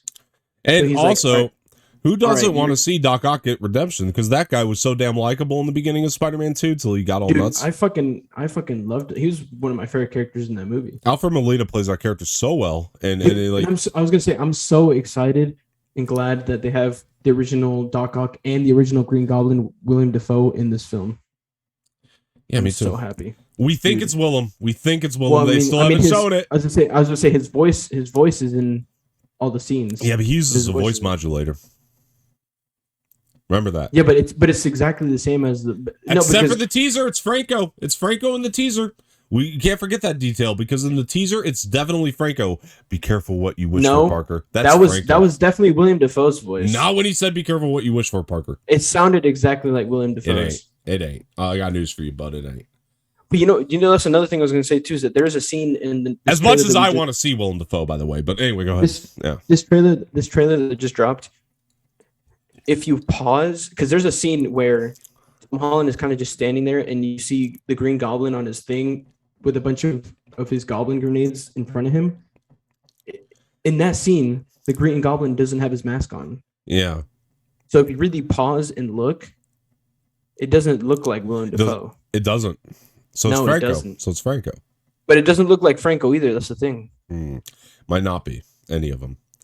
That's so hard, man. And that's what I'm thinking, is that because the face doesn't look like Willem Dafoe or James Franco. I think it's Willem Dafoe, though, in all honesty, because that's what I honestly think, because his voice was used in this new trailer. Well, I'll tell you why is because Willem Dafoe did that interview with Collider a while back, and they were asking him what he had coming up, and project wise, and he's naming off all these different projects he's doing, and then he got to one, he was like, and then there's something else I can't talk about. Come on, it's gotta be. It's No Way Home for sure. Yeah. And it would just make sense too, because those were Tobey Maguire's original foes. Yeah. Doc Ock and Willem Dafoe's Green Goblin. Yeah, obviously Maguire and Garfield, this made it probably even more up in the air. But I think they're in the movie. I really do. It also makes sense that it makes sense that these villains are in this movie, because Tobey Maguire's villains were Green Goblin, Doc Ock. Andrew Garfield's were Lizard and Electro. Electro was the villain in the second one. Yeah. And then obviously this is a Tom Holland movie, so you're going to have Tom Holland in it. So I'm going to say this is going to be really interesting, but I'm going to say something that I think people are going to agree with, that know what I'm talking about. Sony made Ghostbusters, right? And I'm not trying to spoil the movie. Yeah. So I'm not trying to spoil the movie, but there's something that happens in Ghostbusters that makes me think even more that Toby and Andrew were in this movie. That's all I'm gonna say. Wait, really? Yeah, and you'll know what I'm talking about when you see it. But I'm watching it tomorrow. But I'm watching it tomorrow. Might not be what you think, but there is something that happens that makes me think even more that Toby and Andrew are going to show up. But there's nothing I want to talk about the trailer that might blow your mind. Maybe. So you know how in the teaser trailer, Doctor Strange has the time stone. You've been watching New Rockstars, haven't you? Because I saw the videos and they're great. But anyway. Maybe. It's all right. Reiterate. There's nothing we're going to say here that's going to be anything new. But yeah, anyway, go ahead. I was about to say, but I mean, there's just Sorry. There's just been hella theories and rumors Called your saying ass that, out. There, go ahead. well, look, I've said on the channel before that I'm a massive fan of New Rockstars, and they make great content, dude. They make. Great content. Eric Voss is probably literally my favorite. Yeah. He's so good. He's so good. Dude, his theories are the best, honestly. Yeah, he's so good. But yeah, so there's just hella theories and rumors going around that Wanda's actually the one controlling Doctor Strange in this film, and is the one that made a new time stone. Made a time stone and gave it to this Doctor Strange. And I'll tell you why I think Wanda's going to be in this film. I'll tell you why. I think she's going to be in the post-credit. That's my theory so far, but go ahead. So you remember that scene where there's like purple streaks in the air that have some red to it at the end? Oh, yeah. That's a good idea. Yeah. That makes me think, because remember in WandaVision when she killed Agatha, her power was purple, so it makes me think that Wanda can now let out not only red streaks but purple streaks as well. So that's Wanda's like powers with the purple streaks and the red at the end. Well, I'm loving the shit out of this because he also says like they're coming to like they or whatever is coming together. I can't control it. Yeah. And we all know that Wanda is now more powerful than Doctor Strange because she has now become the most powerful sorceress in the MCU. So that makes me think that it's Wanda. I'm gonna throw some shit at you.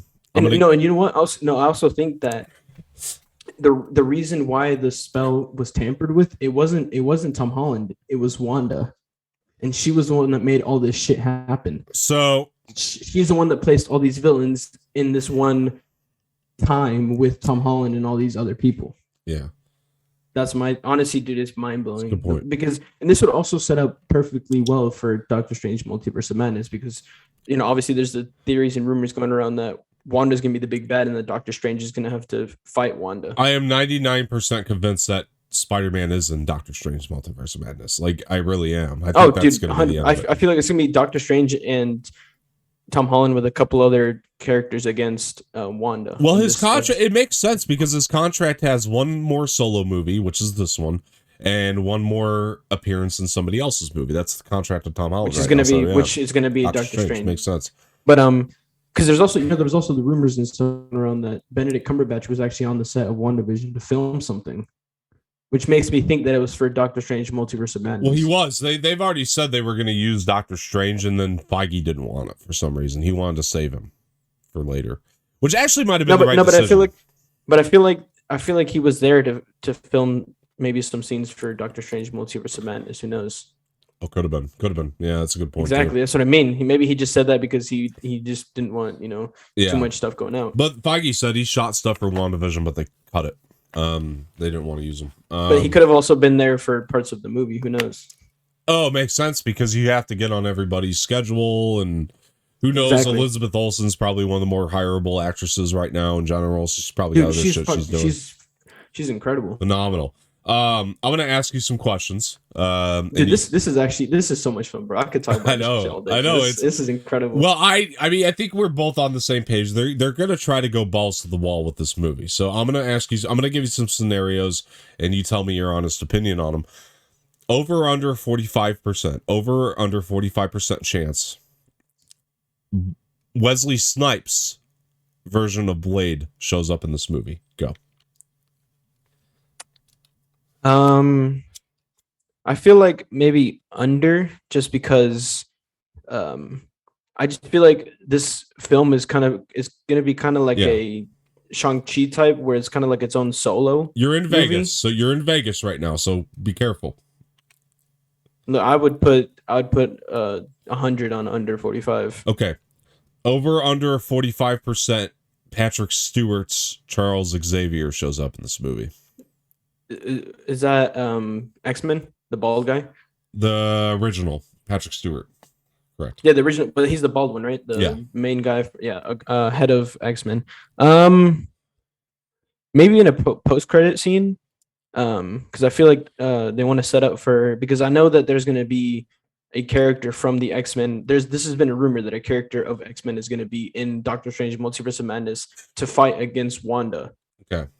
So I feel like there is over a 45% chance that he's in at least one of the post-credit scenes, because I feel like there's gonna be definitely 2 post-credit scenes to this film because it's such a big film. I'll accept that. I like that. I think that's pretty good. Over under, because they're also gonna make a solo X-Men film. I know they're doing that. Right. So I feel like that'll also set up for this X-Men film that they have in the works. I don't think he'll be in the solo X-Men movie, but it could set stuff up for it. You know what I mean? Like, I don't think he'll be in it. I didn't say that he was going to be in it. I feel like it's going to set up stuff for this other X-Men movie that they're planning on filming. Right. Over under 50%. I'm going to go 50 on this, to be fair. Oh, 50. Okay. Wanda's in this movie. Over under 50. Oh, dude, 100% over. Yeah. I'd put all my money on over 50. I'm gonna go over 50, but not much. And same with Charles Xavier, I'd go over 45, but not much. It seems like. What about your over under 45% of Blade? I'd go slightly over 45, but maybe 46. You know what I mean? Like 46, 47. I'd probably go like 43, 44%. The only reason why is because why not? That's kind of where I feel about it. It's like, why not? I mean, you're not wrong. What is Wesley Snipes doing? And like, it just kind of makes sense because they are gonna eventually do a Blade movie, and like, I just think it'd be like interesting. Like, I would go 46. But again though, like, what does he really have to play in with this movie? Is the other thing too? Like, what does he really have to play in this movie? Nothing. That's why I said I think they're going balls to the wall, though. Yeah, because, but I feel like that's a little too balls to the wall. okay, without spoiling it yet, because we'll talk about it later tonight. Look at Eternals. Look at what happened in that first post-credit scene. That's pretty fucking balls to the wall. While it's not as balls to the wall as a Wesley Snipes blade, Yeah, it's pretty balls to the wall, man. I mean, they're throwing everything at this, I think. But that's the other thing too, is I think that was definitely my least favorite end credit scene of probably any Marvel movie that has come out. Oh, fuck, we'll talk about that for sure. But anyway, and I'll tell you, I'll tell you why when we get there. By the way, folks, at the end of this, show, we're gonna go into spoilers. I want to make sure we did it at the end so you guys can say, okay, this is why I need to cut out of the show, because he finally saw Eternals. I finally saw last night in Soho, so we're gonna have IMAX. I saw Eternals in IMAX, by the way, and that was so good deal. Honestly, way to see it. Dude, way to see it. Dude, yeah. Honestly, it changed. It honestly changed the experience of the movie completely. I feel like probably watching it like in regular digital cinema compared to IMAX just really changes the movie in general because of everything that movie has to offer, honestly, like especially because of the soundtrack, and IMAX just made it that much better. Probably. I mean, I haven't seen it in standard, but I would imagine it was better in IMAX. I mean, yeah. Oh, dude, it was fucking incredible. It does have, and we're not getting into spoilers yet, but it does have Dune level visuals. It does. I mean, we can't deny it. Dude, I was literally gonna say, like, it goes Dune and then Eternals for me, honestly. Like, right. Dude, the scenes with the Celestial, dude, that was some fucking amazing cinematography, bro. I will give them that. Well, that shit was incredible. Let me tell you though, I rewatched Shang-Chi. I'm still over on Shang-Chi. I think Shang-Chi's better. Dude, I watched it on Disney Plus with the 4K with the IMAX enhanced. It's so good, isn't it? It's so cool. Holy fuck! They did. I literally watched it the 12th of November. Come on, Disney, give us the Star Wars IMAX enhanced. Come on, where you at? Please, because this Shang-Chi IMAX enhanced experience was fucking, at least for the sequels, because the sequels are actually done in IMAX. So at least give us to us for the sequels. You know, I was gonna say, at least give us 7, 8, 9 in IMAX. Yeah, because they were shot with IMAX cameras, so they could do that easily. Yeah, the sequels in Rogue One and Solo. Come on. Yeah, give us the newer ones in IMAX. Like, come on. All right, I got a couple more. If we're placing bets, I got a couple more for you. So, all right, let's go. I like these. Over under 45. Because just to be fair to Patrick Stewart, that the James McAvoy version of Charles Xavier shows up. That one I'd probably put higher than the other one, just because he was in the newer X-Men.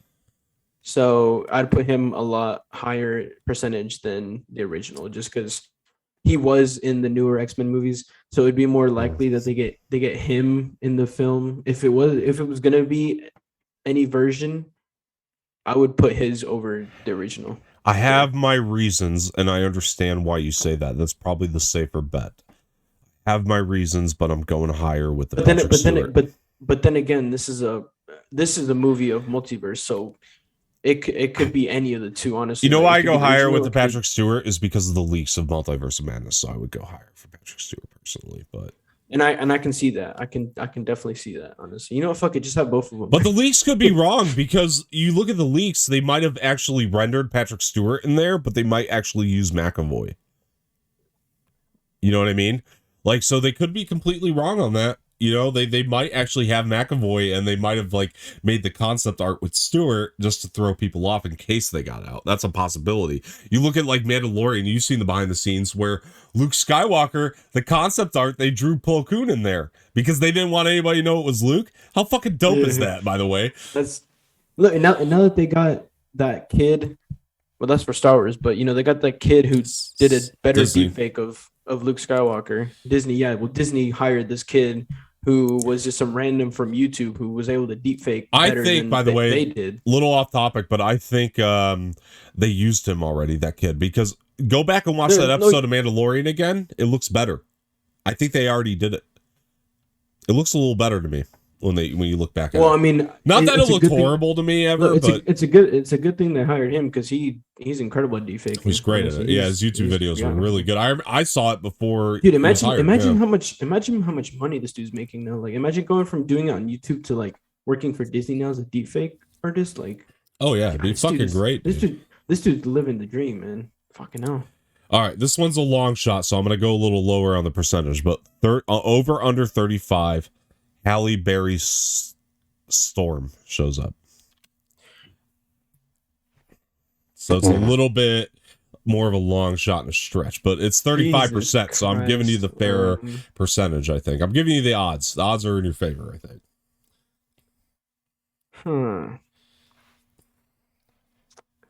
I would probably still go over 35. I'm going under on this one, but it's a good theory. Only because the theory of the character that's going to fight, the X-Men character is going to fight Wanda in Multiverse of Madness.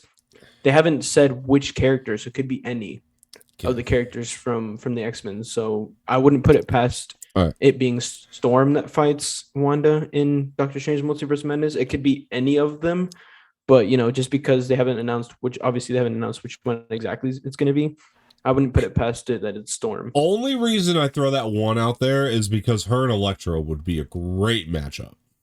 Honestly, it would be a great fucking matchup. Yeah, and also, if she is, if she does match up against him, and then she probably will be the one that fights Wanda in the Multiverse of Madness. All right, I got two more for you.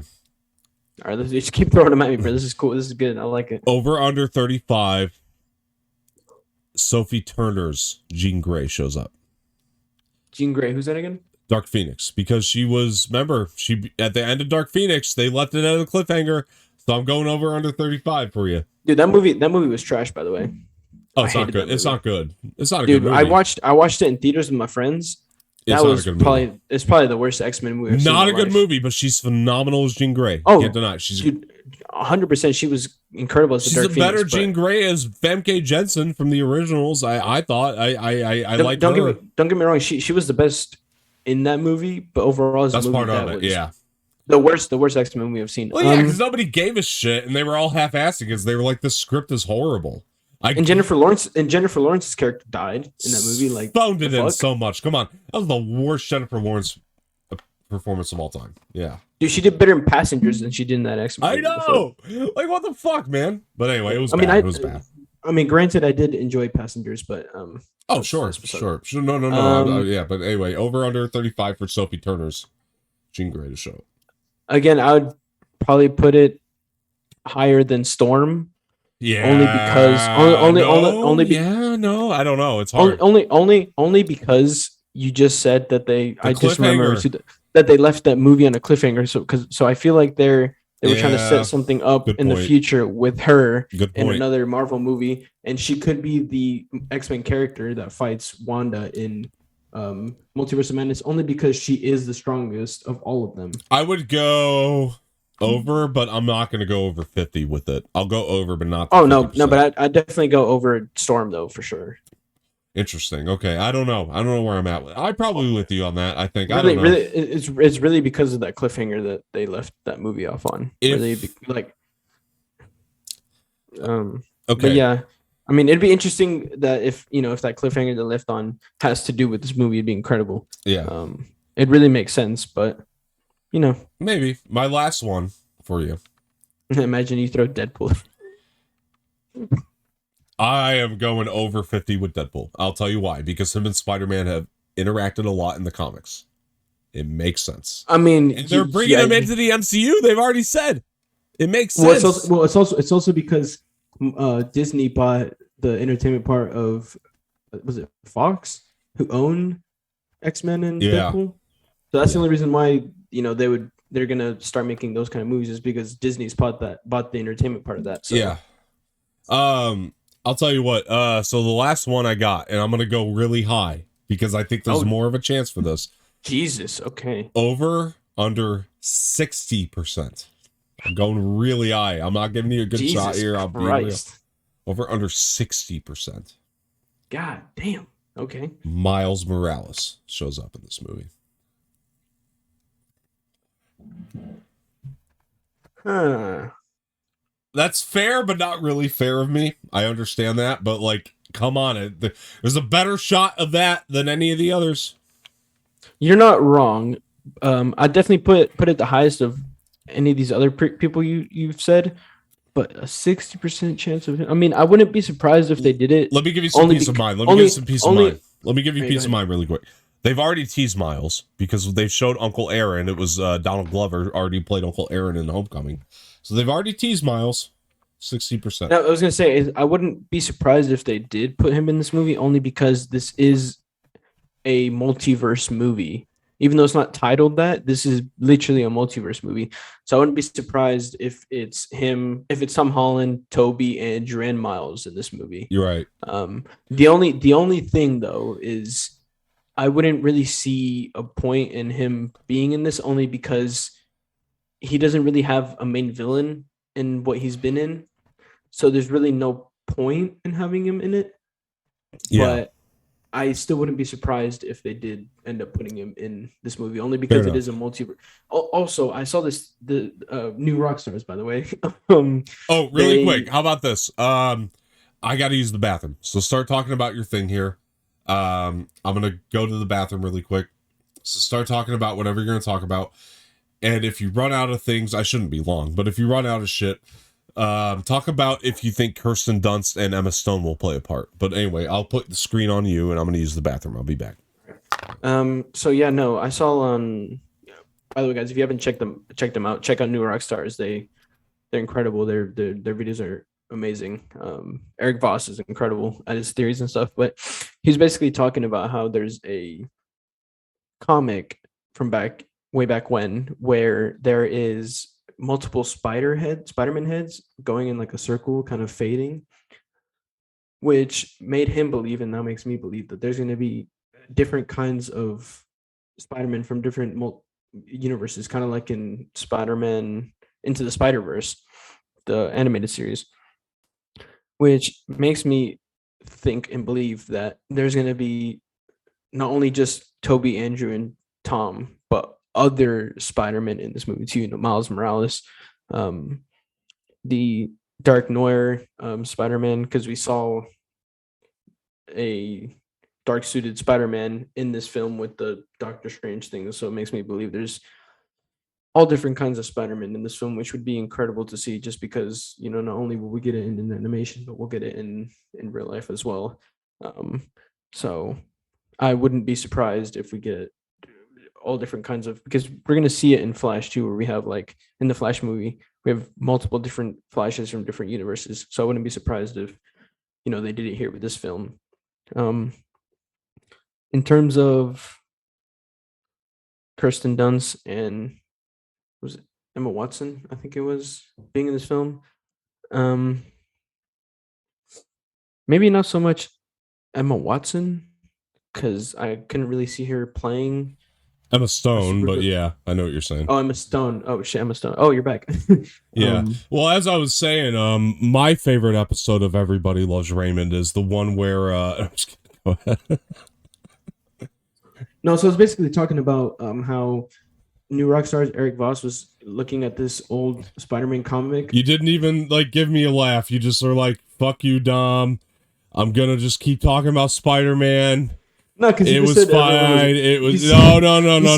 It's okay. No explanation needed, sir. You just mentioned the show, and that was it. Right? I was anything else with it. No. It was, you know, it was a bad joke. Everybody, I'm gonna let Jose continue with the Spider-Man theories. So pardon the interruption. Go ahead. He's sleeping. Look at that. Look at him sleep. Look at him sleep. Powering up. Such a beautiful, majestic sleeper with snoring and all. And, like, I can't. Go ahead, Jose. No, I was talking about how there were. Sorry. We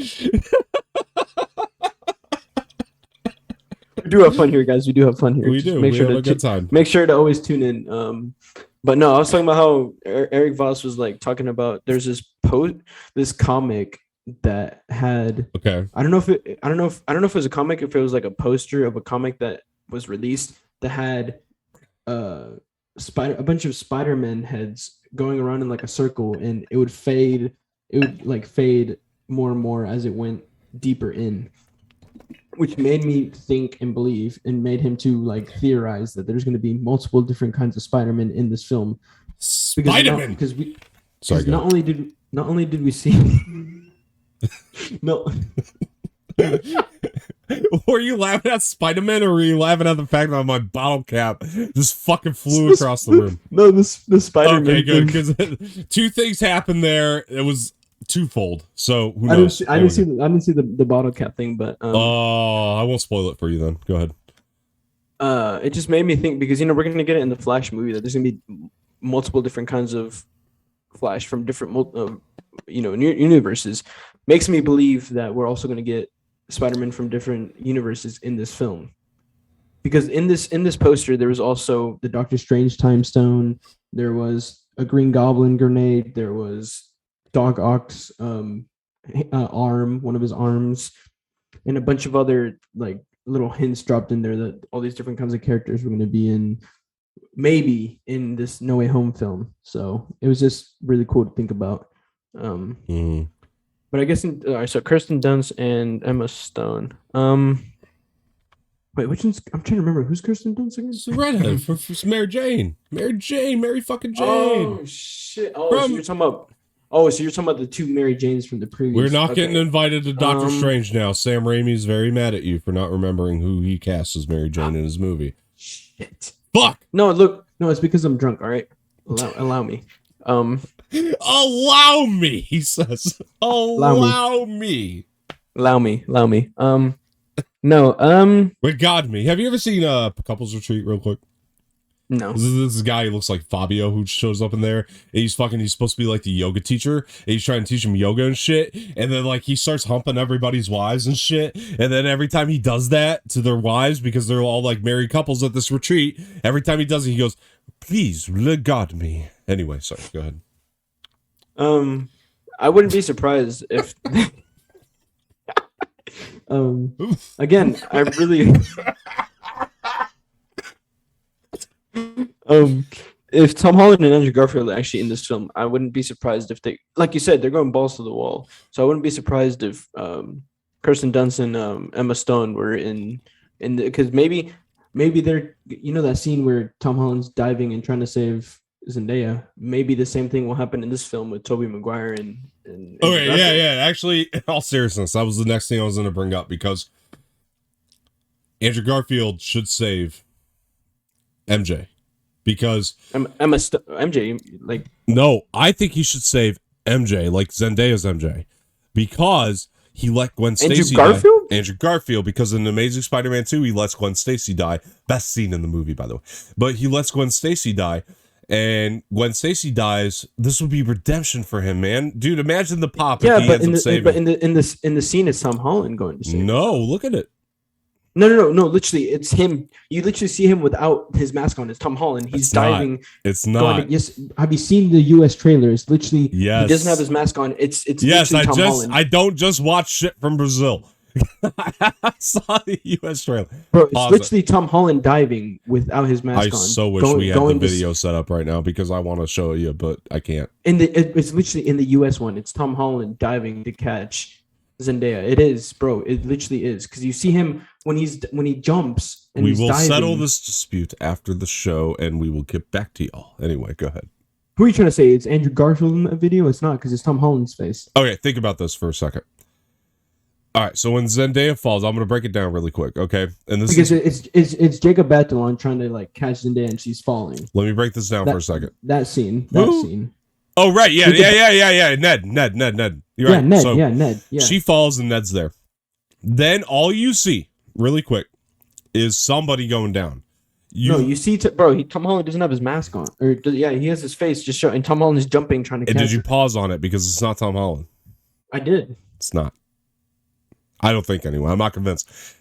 If it is, it's a stunt double. To be fair to you, if it is, it's definitely a stunt double. Bro, he has two stunt doubles. Yeah, it could be a stunt double. I'll give you that fairness. In all fairness, Greg and I forget his other stunt doubles. In all fairness, it could be a stunt double. I watched his Wired autocomplete interview with Zendaya and Jacob, and he says he has two stunt doubles, Greg and Jake, I think, something like that. Right. So it could be. That's what I'm saying. I think it. But it could be a stunt double of any of them. But that's what I mean. All they show is a hand, and so many people have on Twitter, I saw this, made comparison videos of the hand. The hand matches Garfield's costume. Just throwing that out there. I'm not saying definitively that it is. Although true, yeah. And I mean, in that trailer, to be fair, the hand isn't the Iron Spider-Man. It doesn't necessarily. Tom Holland. Well, I don't know, because he wasn't even wearing the iron suit, but who knows? He was in the US trailer in multiple scenes. He is in the US trailer, but suit. not in the battle scene, which I think is where that is. But granted, it could not be. We just don't know. You know, like it's really hard because the way they cut these things together. Is Tom Holland has like so many different fucking suits for this movie. He's got, remember the black one with the Doctor Strange shit around his arm? Hey everybody, I'm back, Mr. Sleepy Voice. Hey everybody, it's important to remember to speculate responsibly, because I want to be calm and zen in this world, and we cannot go nuts with these things. It's fucking Andrew Garfield. Come on. No, I don't know. That's the thing too, is that black suit Spider-Man could be anyone. It could be anyone, because that black suit, by the way, with the Doctor Strange shit around his arm, that was sick. Oh, fuck yeah, dude. You think it's Strange in the suit? It could be, you know. And I wouldn't be opposed. You know what? You just blew my mind there. It could, honestly, if Marvel really wants to go balls to the walls, I wouldn't be surprised. I'm thinking, and I haven't seen the whole series, admittedly, but I'm thinking about what if. And because if you look at that trailer, that black suited Spider-Man never uses webs. You never see him take the mask off either, so it could be any of them. And he never uses a web, so it could just be Doctor Strange in a Spider-Man. What about a variant of Strange? It could be a variant of Strange in the suit. That's what I'm thinking. And that brings me back to WandaVision. Maybe she's the one creating variants in this movie, different versions. Think about this. In a parallel universe in our reality, one of us could be Spider-Man. In a parallel universe to their reality, Doctor Strange could be Spider-Man. That's what I mean. Spider-Man could be Doctor Strange. Doctor Strange could be Spider-Man. Iron Man could be Captain America. Captain America could be Hulk. Hulk could be, like, dude, there's just so many different possibilities. Yeah. The possibilities are endless because of the multiverse. Yeah. Like this What If show has made me have, like, it's made my mind blow. Because I saw one episode and hated it, but we can continue. I saw one episode and hated it, but I don't know. I can't get better. I saw the whole thing, and ever since, bro, it's blown my mind. So happy anything could happen, bro. That's what I've learned from that, is that literally any fucking thing could happen. Not gonna dispute that at all, because, like, Loki made that possible. In an alternate universe, Loki never was, given to Odengard, and he stayed as a frozen troll or whatever the fuck he was born into. Loki's a crocodile in that universe. And never became, that was in the Loki show, but could just be a crocodile. Well, I was just saying the variants. I'm sorry, just like in different universes, different variants are different things. That's what I mean. But I'm talking about like an episode in particular where, like, Loki never became Thor's brother and stayed with the. I heard about that. I haven't watched it yet. Ice trolls, or where the fuck he was born into. He just stayed as, like, the king of the ice trolls, or where the hell they were. Well, we were talking about What If. I was with Sammy and Cisco. Were you buying that first episode with Steve and fucking Peggy Carter? Peggy. It was one of my favorite characters, by the way. Love her. And I was glad that Haley Atwell got to come back and voice her and everything. And that was all cool. But were you buying that shit? Because I certainly wasn't. You're going to tell me, and you guys go back and watch the first Captain America. I haven't talked to Jose about this. I talked to Sammy and Cisco last time. They disagree with me. Let's talk about it. Well, they disagree with me. Because I hated this pilot. You think Steve Rogers goes back to the little skinny fuck, right? Yes. In an alternate universe, he could have, bro. No, stop. I'm not disputing that. In the alternate universe. I'm not disputing that. So stop, bro. The possibilities are endless. Yeah, I'm not disputing that part of it. I think he can go back to the little skinny fuck. That's fine. And Peggy becomes Captain America, and I love that. Yeah, I love that. Good concept. Well, it's Captain Carter, not Captain America, but good concept. Yeah. But let's be real with each other right now. We're real talk, Jose. Get vulnerable. Peggy Carter does not want to bang Steve Rogers, the little skinny fuck. Let's be real with each other, because watch Captain America. No, look, this. You're in disagree with me too. Okay, go ahead. Go ahead. I want to hear your take. This is my vulnerable emotional side. Maybe she does still want to bang him, because it doesn't all come down to looks, bro. Someone could be scrawny but be the most sensitive, emotional, nice-hearted person, that it doesn't matter if they're have a six-pack and they're muscular. I wish that's how the world worked. No. But that's the thing, is that at one point in this world that we live in right now, in the Earth right now, it did work like that. I agree with you. I It agree did. with you. And so that's why I'm not. I'm not with- trying to body shame anybody here, okay? And I'm not in the world. 'cause I'm not doing that. there was a time in this world, like maybe like 2 years ago, where girls were into dad bods. Yeah, I'm talking about the MCU though, and Peggy as a but character. it works. It works the same though. I'll talk about Peggy as a character who I love, and It works. Look, no, it doesn't. No, it doesn't. Their god is a different god, and we know that now.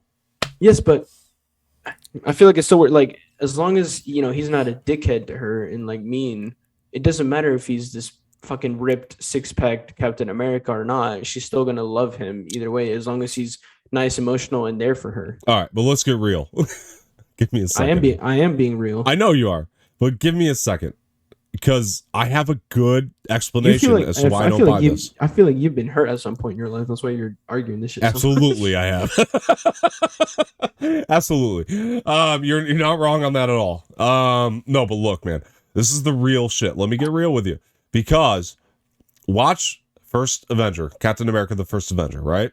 I watched it like a month ago. I started it again today because I want to make sure I'm right on this shit.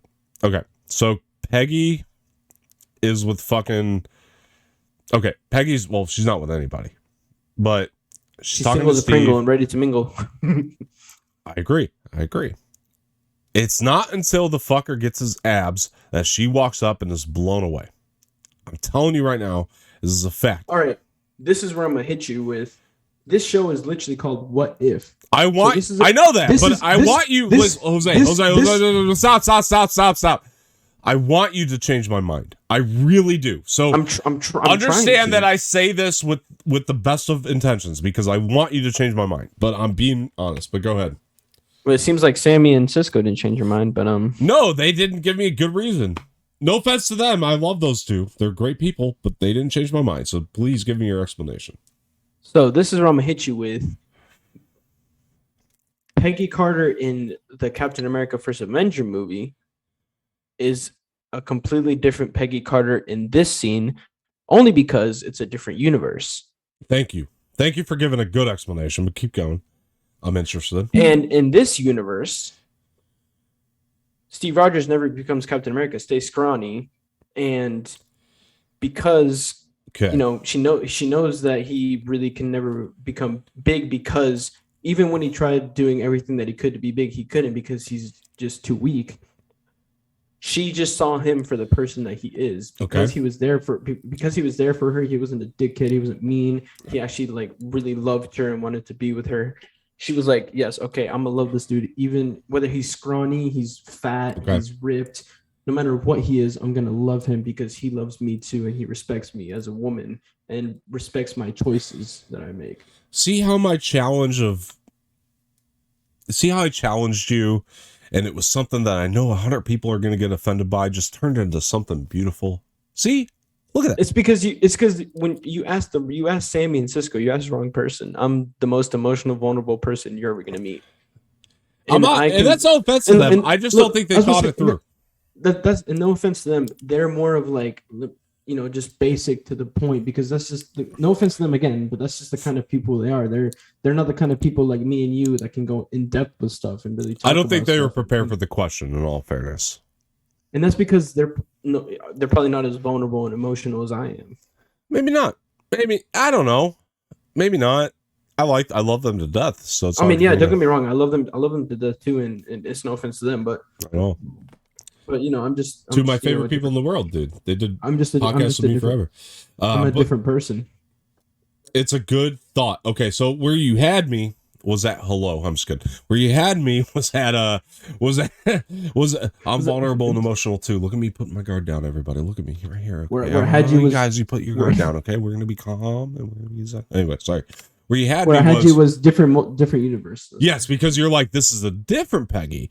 I can buy that. But where I have a problem with that episode still, even with your theory, which I buy, by the way, so you have kind of given me a different thought, okay, different mindset. So, but where I start to have a problem was still execution, because I would agree with you if any of that was there, because it wasn't in that episode.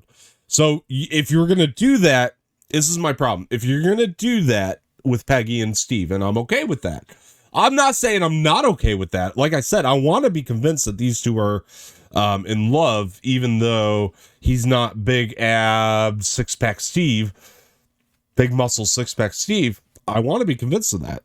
I do. I really do, because I want to believe in this good world. But this is the thing, is the same thing goes in the reverse role. Like, would Steve Rogers still have liked Peggy even if she didn't become Captain Rogers, even if she was still like this, not so strong kind of. Yeah. Well, actually, I would go vice versa.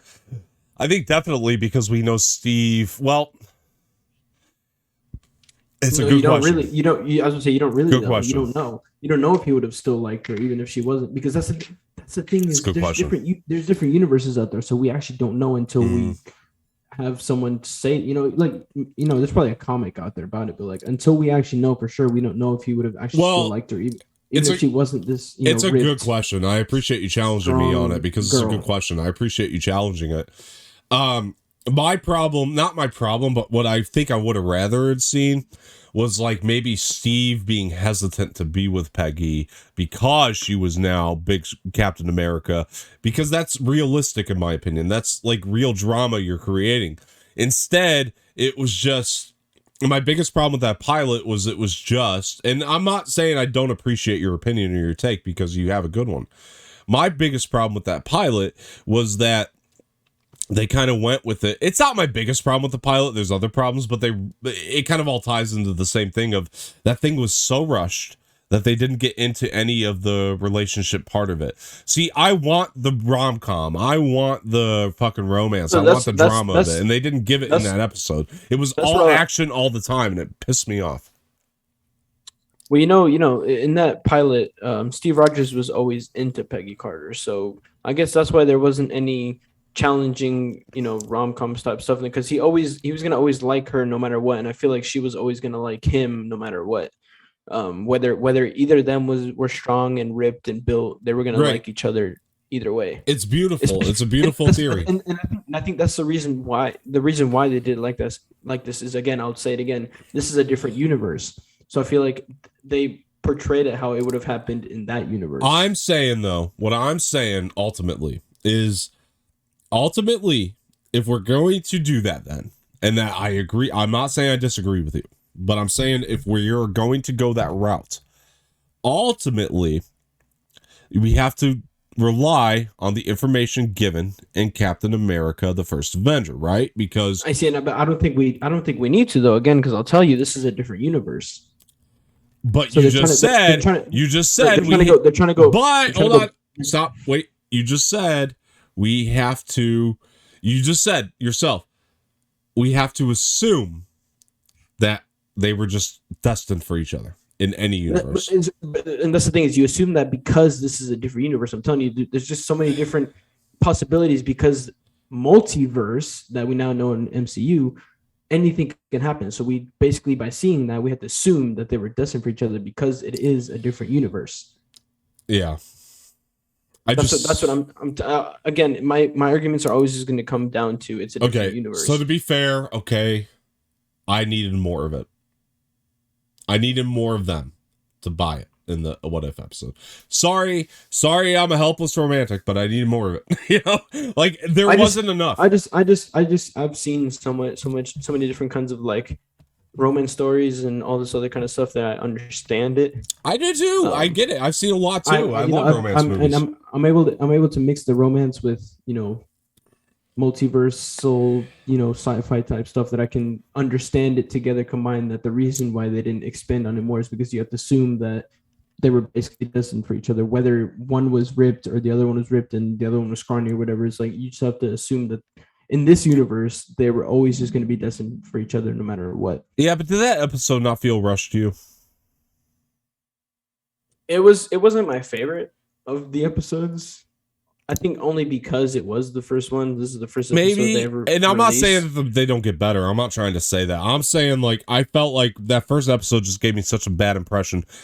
Take aside what I said earlier, because that was supposed to be funny, kind of not. But like, the same. I mean, it's the same thing with me. Obviously, for WandaVision, I had to get past. For me personally, obviously, I didn't like the first 2 episodes only because it was in black and white. It was the corny type of comedy type stuff. I had to get past the first. And I love that. So we can disagree on that too, because I love that. If I would have hated it more, I probably wouldn't have continued watching WandaVision. But because I'm such a big MCU fan, I was like, all right, well, let me just get past these first 2 episodes and give it a chance. I think the same thing went for What If. I was like, all right, well, this first episode wasn't my favorite. Let me just wait for the second one and see what happens. And I liked this so much that I was able to continue it. Actually, I'll push back on what I said to reevaluate it, because as far as WandaVision goes, I agree with you on the second episode. I thought the second one was really corny.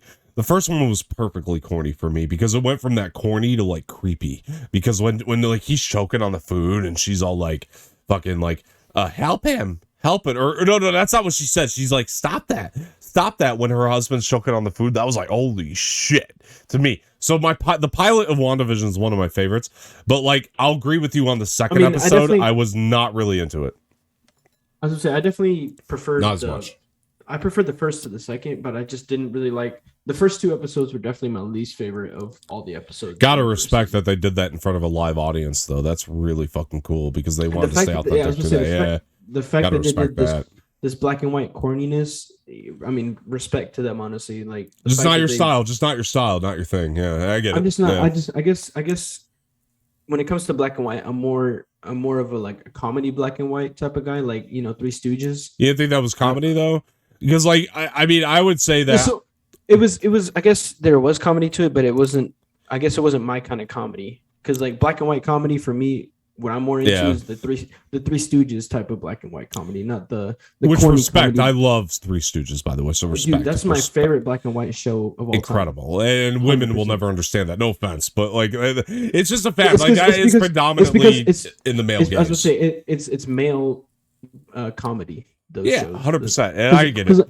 And I'll tell you too right now, my mom isn't the biggest fan of. She's not a fan at all. Women just don't get it, and it's fine. Which makes sense because it's more of a male comedy. It is. It is. That was. I mean, it just became a.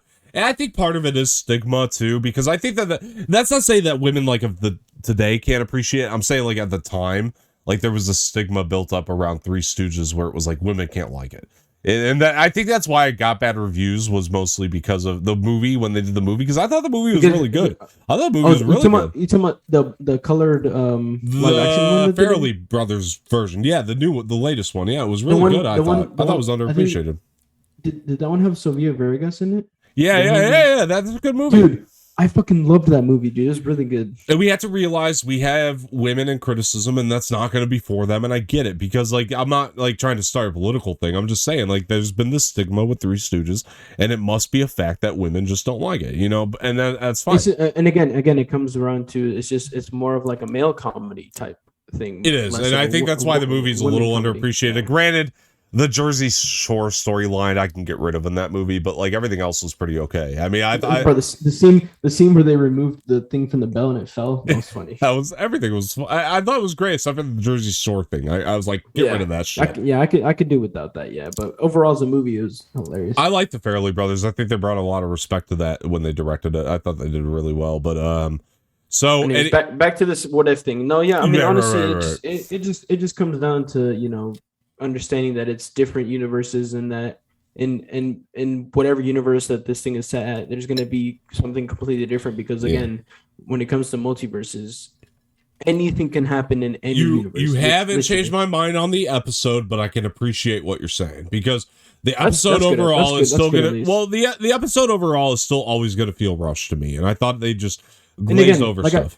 I've said it too. Like, it's my least favorite episode, but I can understand why they did what they did. I can appreciate what you're saying 100%. I just think that, like, look, at least, I mean, I didn't change your mind on the episode, but at least I've kind of like, you know. Well, you gave me stuff to think about when I revisit it. So, like, I have to watch it through your lens. You know what I mean? So that's the thing. And I haven't rewatched it through your lens yet.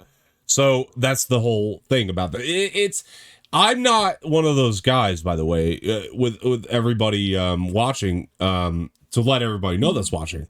I'm not one of those people that's like not open to other opinions and changing my mind. I get my mind changed all the fucking time by shit, because people hit me with this shit. That's why I like talking to you, because I know we're both very open people and we can always just have like a conversation. Even if we don't change each other's minds on something, we can have like an open perspective on on our own opinions and see it through each other's lenses, you know? So with WandaVision, and not to change your mind, but my feeling on that, when you say it's not your style of comedy, to me it is, because I thought Paul Bettany singing Yakety Yak was one of the best things I've ever seen in my life. When he goes into that part, when he starts just going into song, he's like Yakety Yak. I was like, okay, that was the moment, honestly, in that pilot where I was like, I'm sold on this show. This is one of the best things Marvel's ever done. And I'll tell you for sure that the first episode was better than the finale ruined it for me. But I mean, yeah, look, the first episode and the last episode, like the last episode was not my least favorite, but it was definitely up there as one of my least favorite, only because it left so many questions unanswered. They took a show. This is my problem. They took a show that was so incredibly different and incredibly unique. But then again, that's where I think that they're gonna answer a lot of these questions in future movies.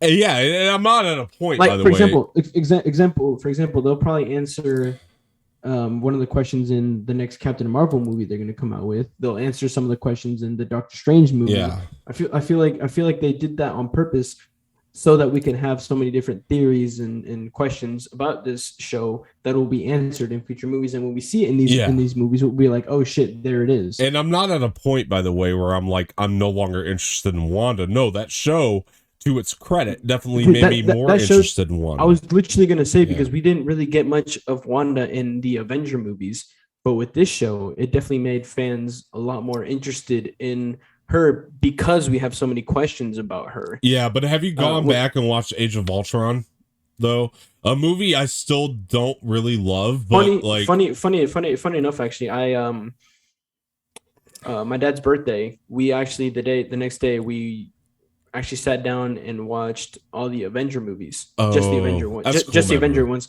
So we saw the first Avengers, Ultron, Infinity War, and Endgame. We saw all four of those straight. And so yeah, I did watch Ultron recently. And, Dude, honestly, it's very underrated. I love that film. 100%. Well, it's underrated now because like I still don't love the movie. I'll be honest. I don't love it. Like I think that it has a lot of problems. It's not my favorite of the Avenger movies, but I like it more now. It's not my least favorite Avenger movie either. Hang on, one second. You're good. I can hear you. You can?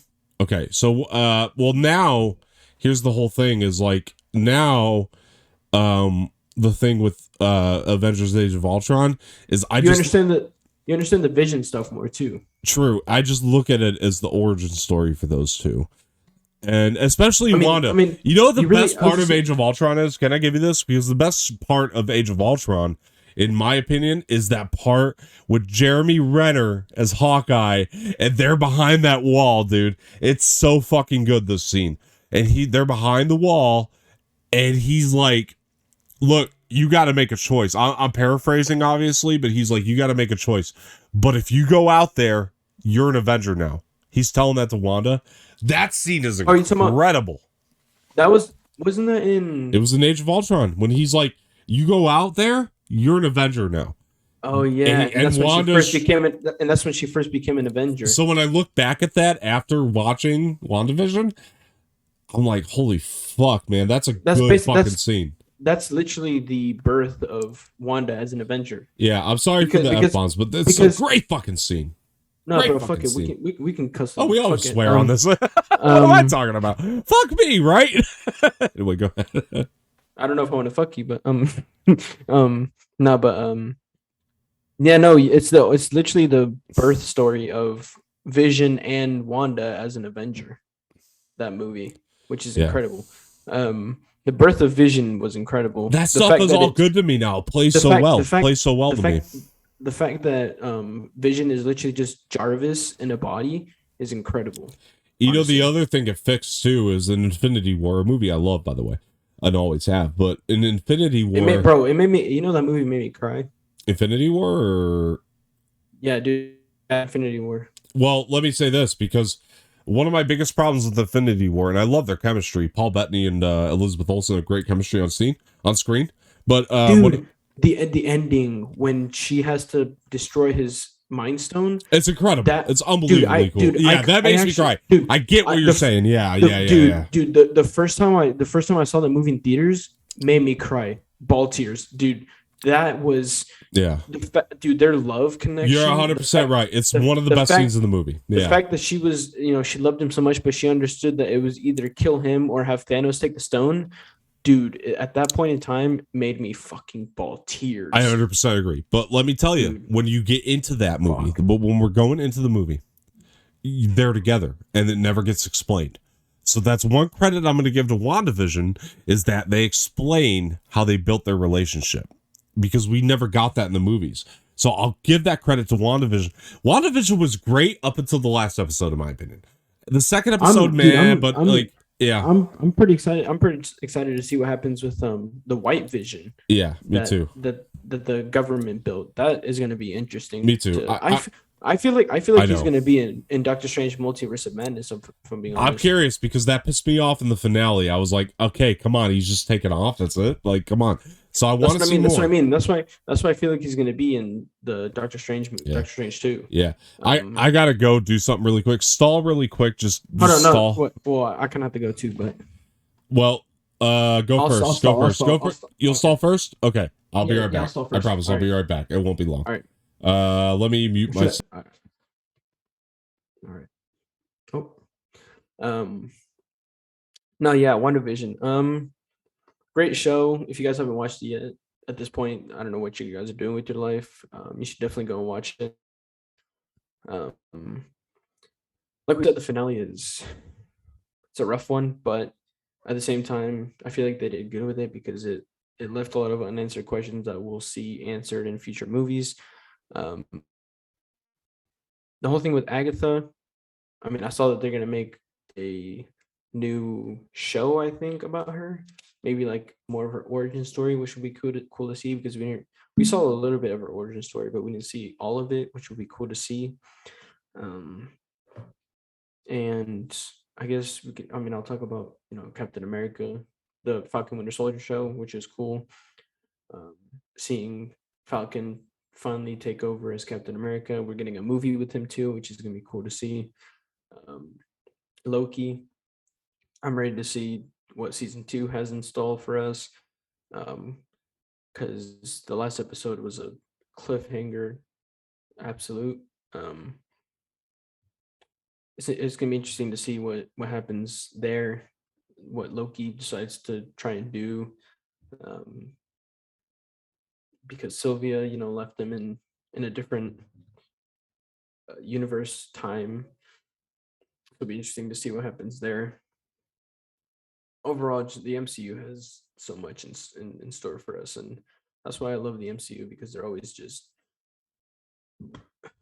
doing all different kinds of stuff with their characters, which makes it amazing to just come back. Want to come back and see everything that they have in store for us. Makes us want to come back and keep seeing what it is that they're going to come out with. So yeah, I'm super excited to see what the MCU has in store for us in this future. Yeah. Jose's gonna go. He's gotta do just real quick. He'll be right back. A little break. He'll be right back, guys. So while he's gone, listen, I'll talk about WandaVision 2 a little bit. Again, thought the first episode was great. There was a couple in between that I thought were lackluster, and then that finale just ruined it to me, because it went from this really unique thing to just the normal action-packed Marvel shit. And to me, it's just why would you take something and make it that? But I am interested in Wanda's story in the future. But let me talk about something here too, that I've been wanting to talk about. That's I know Jose will have somewhat of an opinion on, but maybe not as much as me. Because this news popped, or dropped out, popped, whatever. Come on, guys. Let's be zen. No, this news came out recently, and I wanted to talk about it. Martin Scorsese, one of the greatest filmmakers in the world, hopefully Jose agrees with me, is making a movie about, lo and behold, Jerry Garcia. And look, man, I'm not a Grateful Dead guy. I'll be honest with you guys. I don't think they're a bad band by any means, but like I'm not like a Jerry Garcia fan or Grateful Dead guy. I don't know of them. I know they have a massive cult following. That much is true. Can't deny it. But I'm excited because Jonah Hill is going to be playing Jerry Garcia in the Martin Scorsese film. And Oh, yeah, I did see your post about that. Dude, come on. I mean, like I was just saying, like I'm not the biggest Grateful Dead guy, but Jonah Hill playing Jerry Garcia in a Martin Scorsese directed film, I just think that that's going to be amazing. I mean, yeah, I know Jonah Hill and Scorsese are like really good friends too. So 100%. And I mean, their work together in Wolf of Wall Street, man. Come on, my goodness, dude, that film is fucking incredible. It's funny story, one of the best movies of recent years. Yeah, my sister actually watched that film and enjoyed herself with it. So, and she's not the biggest fan of those kind of films, but she definitely enjoyed herself with that film. But Scorsese's that guy, dude. Like he's kind of in this is what I love about Martin Scorsese. I'm gonna take a Matthew McConaughey was great in that film too. Oh, for sure. Everybody was on point. Margot Robbie. This is what makes Martin Scorsese work. And I'm gonna tell you, I'm gonna take a line from Leo's book here. Leonardo DiCaprio said it himself. The guy's old as fuck. Like, let's be real. Yeah, he's got experience with filming, so. But he's still making fucking punk rock, dude. Like, his movies are like just whatever you want, dude. Like, it's like, all right, we're just gonna do it, you know? And I love that about his style. And he's still somehow, look at Wolf of Wall Street, dude. It's so fucking punk rock. You know what I mean? It really is. Like, if there's a punk rock of movies, right? If punk rock was a genre of movie, you would look at guys like Marty, you'd look at Quentin Tarantino. That's your punk rock of film right there. You know what I mean? Edgar Wright, you know, that's punk rock of movies, dude. Those guys just know how to do it, and they know how to like try shit and make it work and put it together in like ways that you just wouldn't expect, man. And Marty's great, man. I know you and I, you know, Goodfellas, man. I mean, come on, dude. It's fucking punk rock as fuck, dude. You know it, dude. You got a scene, and the movie's been out for 80 fucking years. Not really, but like you got to see the opening scene is Joe Pesci opening a trunk, and he's just fucking stabbing a guy to death. You're like, what the fuck is going on here? That's good. That's Marty Scorsese, dude. He just knows how to do it, you know, and he's the shit. But dude, I don't know, man. Like, I'll let you talk for a second. What's your expectations on something like this? And you know, I'm not a Jerry Garcia guy. I'm not a Grateful Dead fan. I know he's like the lead of that. I'm not like not a Grateful Dead fan. I just haven't joined the cult following of it yet. But you know, maybe this will make me a fan. That's kind of where I'm at. But you know, where are you at with it? So what's this film about again? Jerry Garcia. It's the story of Jerry Garcia, and who's lead singer of Grateful Dead. Man, I'm not a Grateful Dead guy. Never heard of him. So. But I'm interested in stories like this, and Marty's really good at this. You can't deny, especially between Goodfellas and Wolf of Wall Street, is Marty takes true shit that happened, and he makes you interested in that shit. You know, that's Marty's trait, I think, you know, is to take real stories that you probably weren't interested in before, but make you interested after you see it, you know. And anyway, I'll let you talk. Go ahead. I don't know. I'd never heard of this until I saw your Instagram post. Yeah. But you know, it's cool to see directors take this kind of approach. It's always interesting to see. So I'm pretty excited, especially now that Jonah Hill's going to be in it. I really enjoy Jonah Hill's movies, his acting. I mean, just look at the Jump Street movies. 100%. Channing Tatum. 100%, dude. Amazing films. Amazing films. Fucking hilarious, by the way. Like, Jonah Hill and Channing Tatum have such great chemistry together. So I'm just excited to see what Jonah Hill has to bring to the table, because he really hasn't ever disappointed me. This is the End with James Franco, another great film. I was just talking to somebody about that today or a couple days ago, where I said I think This Is the End is still one of the funniest movies ever made. I love that movie, dude. It's so good. Anyway, go ahead. Oh yeah, 100%. But yeah, it'll be interesting to see what not only Jonah Hill but the director, what he has to bring to the table, to see who else he brings to the cast. Think it'll be interesting to see who else he brings to the cast for this. It's a film, right? Well, yeah, you gotta cast the rest of the Grateful Dead. You know, like you gotta cast the rest of the band.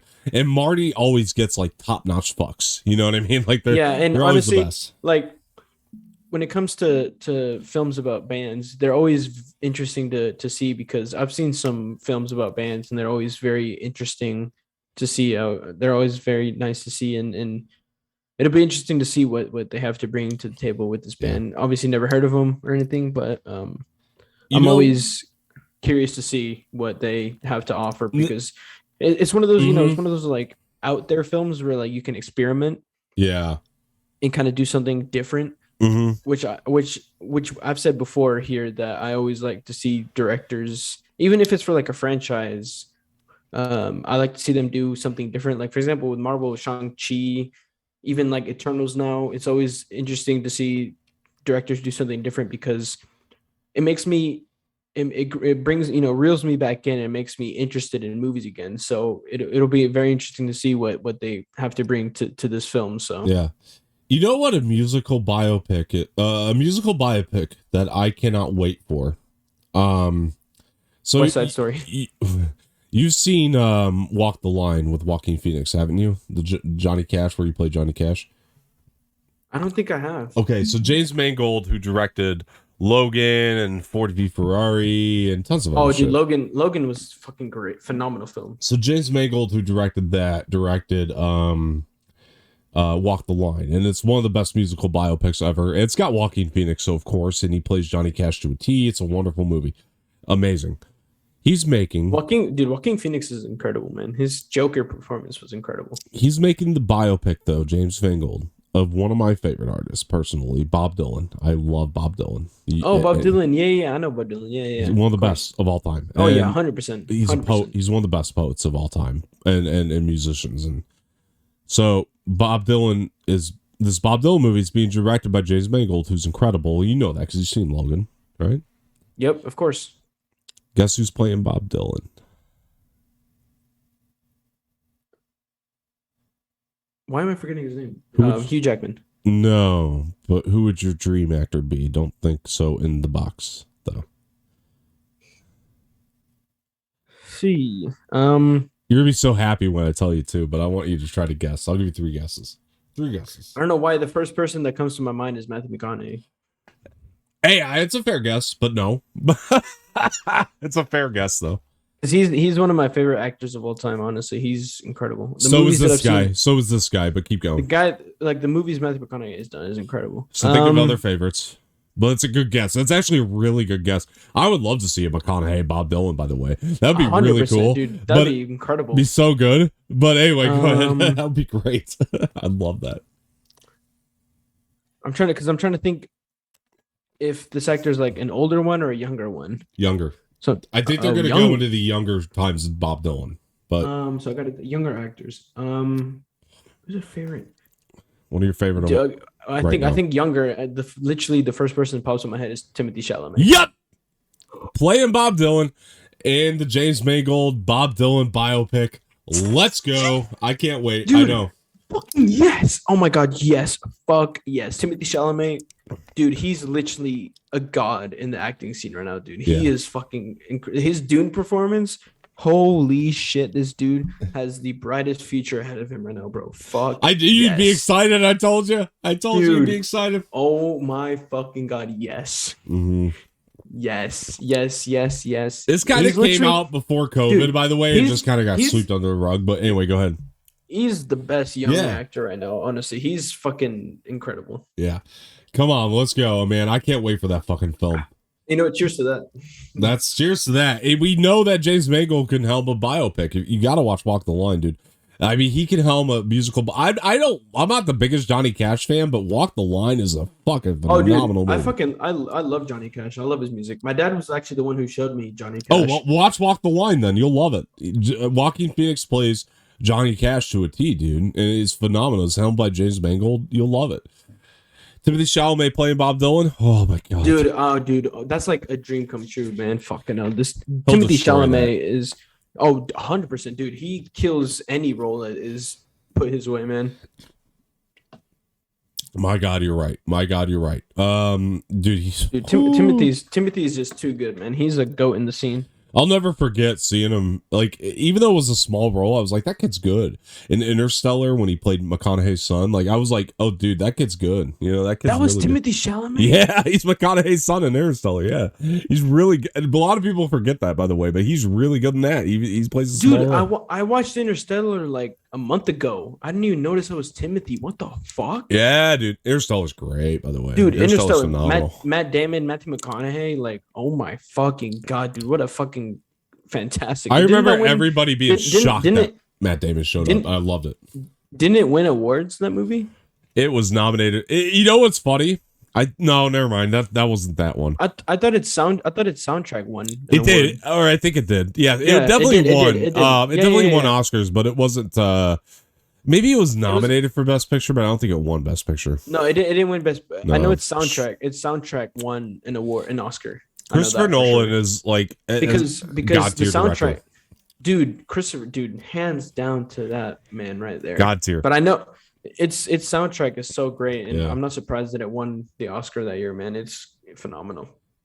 Yeah, no, dude, I'm telling you, Matthew McConaughey is honestly an underrated actor. He's so good, man.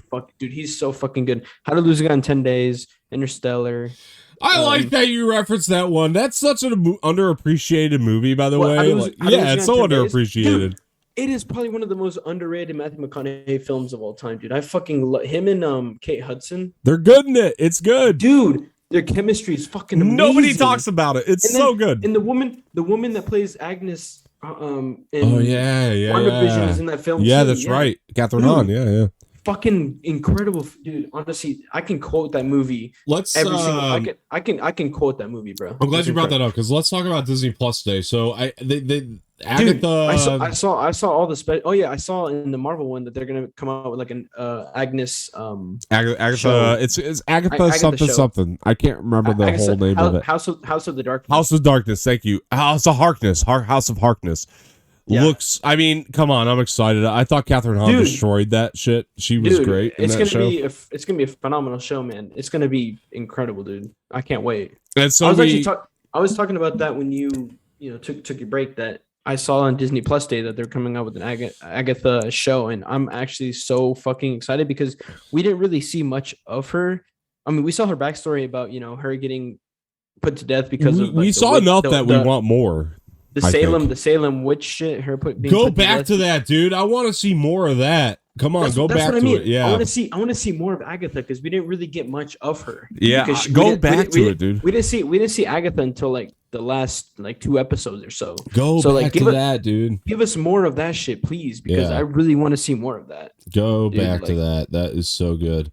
Oh, honestly, like Matthew McConaughey, Dark Tower 2 with Idris Elba. I need to watch it. Dude, some people told me it was great. Other people told me it sucked. I was gonna say that movie got a lot of hate, but for me, honestly, it was really good because the guy from Hugo is in that movie as well. I don't know if you ever saw Hugo. Yeah, I love Hugo. Marty Scorsese. Martin. There you go. Great, another Marty movie. That kid, the kid who played Hugo. He's in the Dark Tower. He's the main kid. Oh, really? That movie fucking blew my mind, dude. Hugo is like the best family film of all time. Dude, just because Marty did it.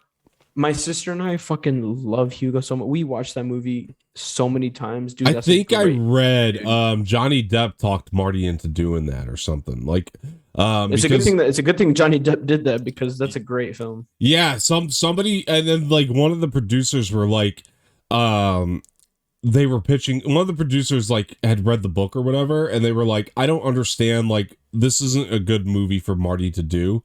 And then he was like, then Johnny Depp like handed me the screenplay for it. Dude, it's a good thing because honestly, that is a phenomenal film. And that kid, the kid that plays Hugo, is also in Miss Peregrine's House of Peculiar Children. That's a good Tim Burton movie, by the way. Dude, nobody talks about it, but it's a good Tim Burton movie. Tim Burton is an underrated director too, by the way. He's got some great films. Honestly. What's your favorite Tim Burton movie? Go. You can't say Nightmare Before Christmas. It's not a Tim Burton movie. I will dispute that all day because Tim Burton had nothing to do with it other than he wrote the short story it was based on. But anyway, then I mean, Hugo. Then honestly, Hugo is not Tim Burton honestly, movie. Marty Scorsese movie. Oh yeah, Tim Burton. Shit. Not Marty. Tim Burton. Sorry. Shit. We're all drinking here, folks. We're having a good time. Yes. Yeah, we're just having a great. Put up time, your honestly. glasses. Let's have a good time. Yeah. Hey, if you want to drink with us, go ahead too, man. Like, please. I hope so. That's the goal, man. Unless you're listening on Spotify on the card, then don't drink. Oh, 100%, dude. That'd be bad fucking news. Tim Burton. Anyway, sorry. Is Corpse Bride a Tim Burton movie? Then Corpse Bride. That's like a childhood movie right there. I fucking love Corpse Bride. That's a fucking phenomenal film. Who doesn't? That's a phenomenal movie. That is literally like that movie of his is a fucking. I mean, is Edward Scissorhands his? Yeah. That's up there too with Corpse Bride. Honestly, I love Edward Scissorhands. Johnny Depp is incredible in that film. But I'd probably say that Corpse Bride is my favorite Tim Burton movie for sure. That movie. It's a good pick. It's a great movie. It's the childhood a favorite of mine. So I have three. I have three. I guess Charlie and the Chocolate Factory is up there. I like that movie, man. I know like people shit on it. With Johnny Depp as well. It ain't the original. The original's the best, but like it's a great movie, man. It really is. Freddie Highmore is in that movie too, who's an incredible actor. He's you fucking. And I gotta watch Bates Motel together, dude. We gotta watch Bates. He plays an incredible autistic doctor in The Good Doctor, bro. I hear that. Yeah, dude, that show. No, actually, I'm sorry. I've seen that. I watched the first season. I haven't passed it, but he's great in it. Yeah, right. You didn't tell me that, dude. I have watched first season. Yeah, with him and that storyline with him and his brother and his dad, like that shit was nuts, dude. I love that. I'm telling you, dude. The Good Doctor is a fucking phenomenal. I'll continue it. I'll continue it. See, my problem is I've watched Bates Motel, and that's Freddie Highmore's best performance. Dude, my sister fucking loves Bates Motel. By the way, she told me that she recommended me that show so many times. Brian, the only problem is that it's horror, and I don't like horror. You know that. You'll like this because of Freddie Highmore. You'll like it. I don't know. She told me the horror in that show is pretty horror. It's not like jump scare horror though. It's like just kind of like psychological, like Soho. So I guess like Soho, yeah. Okay, then I will like it. You'll love it. You'll love that show. I guarantee you'll love that show. Freddie Highmore is such an amazing actor, bro. Like Spiderwick Chronicles, dude. That's another fucking great movie that he's done, man. Thank you for saying that. So that was the other. Well, let me list my 3 Tim Burton things. Is Spiderwick Chronicles Tim Burton? No, but we'll talk about that. Let me list my 3 favorite Tim Burton things really quick. Beetlejuice. Okay. I haven't seen Beetlejuice, so Big Fish and Edward Scissorhands. Haven't seen Big Fish either. You never see Beetlejuice? Nope.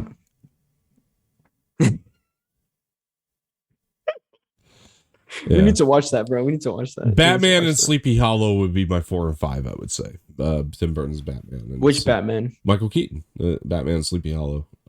Batman is Sleepy Hollow. Sleepy Hollow. You never seen that movie? It's a good movie. No. Batman and Sleepy Hollow would be close follow-ups. I definitely have to say, yeah. I haven't seen any of those, but Corpse Bride is probably definitely my. You haven't seen the original Batman with Michael Keaton? Yes, but I don't know. I just Corpse Bride I held close to my heart because it's like it's a childhood favorite. So what were we getting at though? Okay, so Spiderwick Chronicles, because that was the next thing I was going to bring up, so I appreciate you bringing it up. That's an incredible film right there. So Disney Plus is making the series. They announced the series on Disney Plus Day, right? I'm so stoked because I thought that movie was underrated. They announced that on Disney Plus Day? Yep. I didn't see it on the Disney Plus app. 100%. They're gonna make a Spiderwick Chronicles series.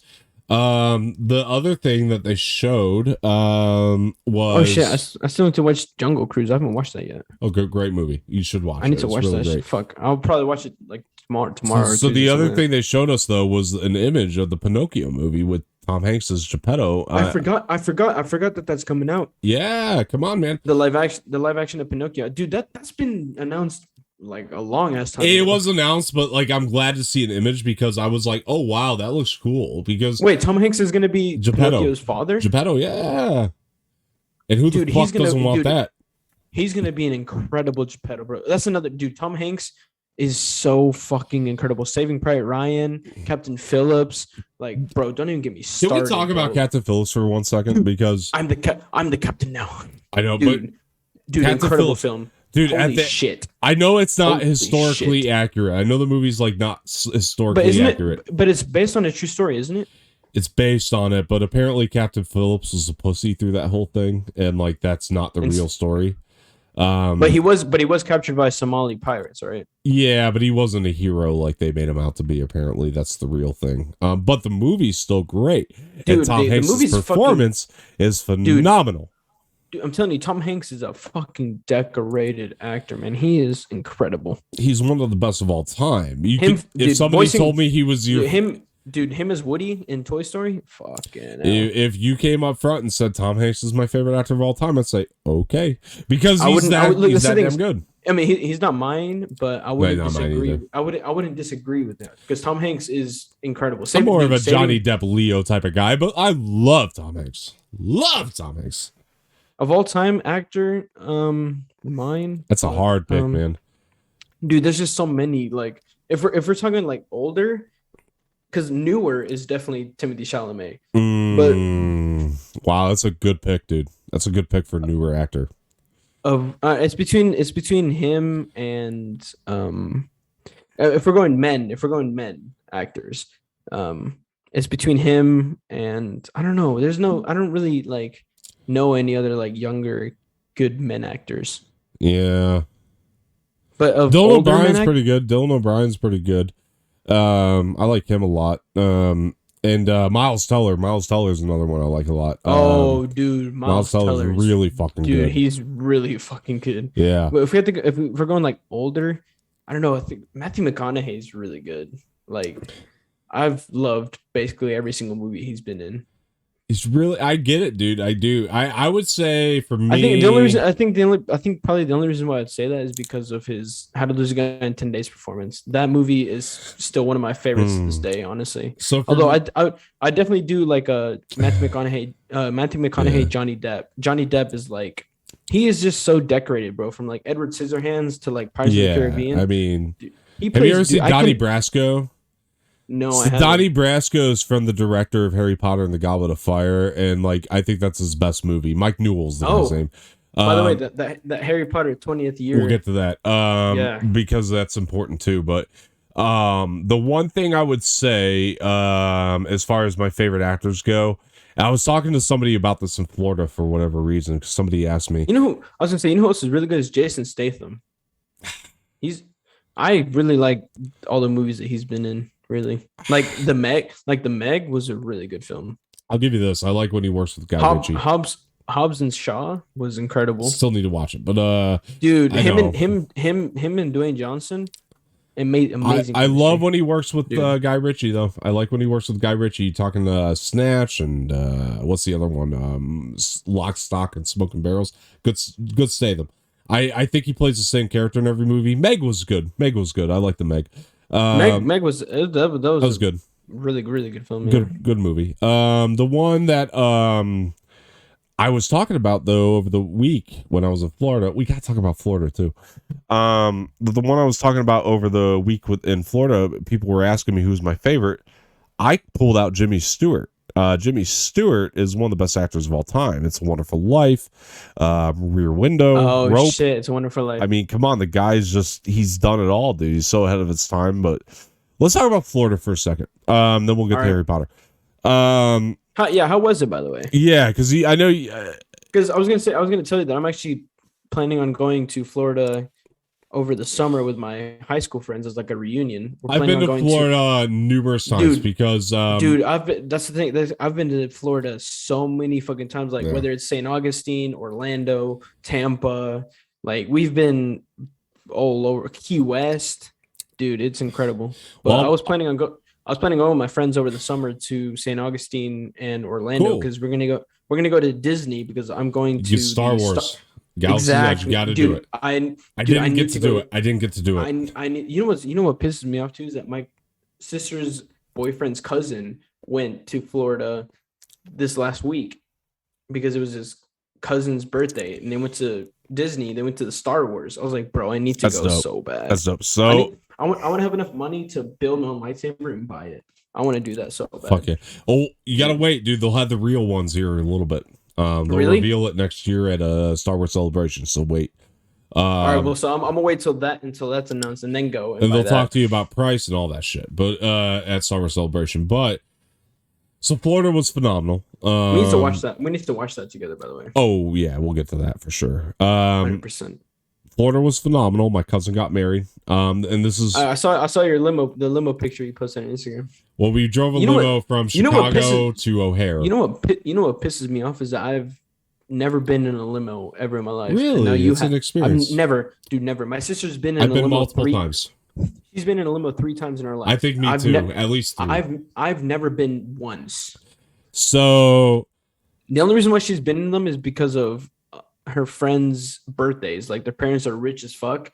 So like for they literally drove from their friend's house to a movie theater in a limo for her birthday. So that's cool. That's cool as fuck though. I need to, and I watch all these YouTube videos of all these rich YouTubers going in limos just because fuck it, why not? And it makes me want to just go on a limo because I've never been, man. I just feel like it's awesome. So I'll talk to you about my baby cousin. I call her my baby cousin. She's like a year younger than me, but I look over her like she's a little sister, you know, like she lives in Florida. She lives in Wellington, Florida.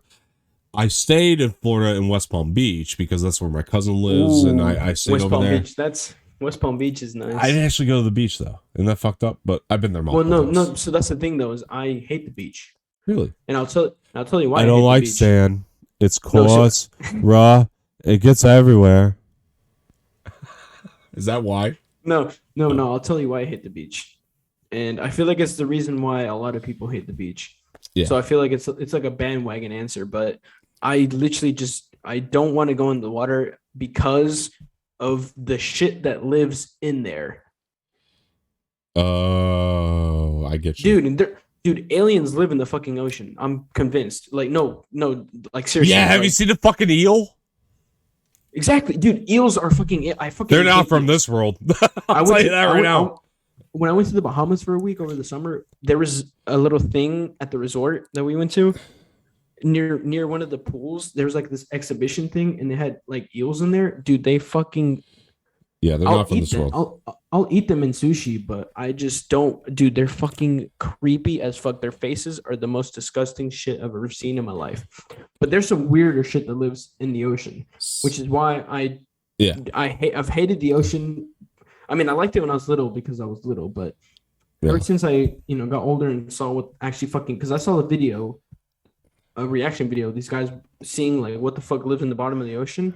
There's an octopus. There's like a squid thing that lives in the bottom of the ocean that's got an eye that's the size of your dinner plate.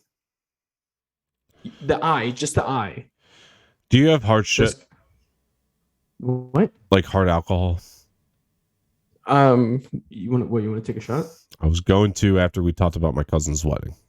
Sure, we can do it. I've got some rum. Sorry to interrupt. We're getting low on time. Okay, so let me tell you about my cousin's wedding really quick because I had to read from the Bible and I don't do that shit. You say from the Bible? I did. I read from the book of Genesis. I mean, shit, I've got a Bible with me too, in front of tons of people. You know, because I'm a very religious person. I don't do that shit, but my cousin texted me a little bit prior and she asked me if I could read. I'll be honest. Here, I was hesitant because I was like, I don't fucking read in front of people. I don't do that. I do a podcast, but it's different in front of this kind of format, you know? I was like, I don't read in front of people. But what religion are they? We're all Catholic. We were all raised Catholic. It was a Catholic church. Okay. Fuck off.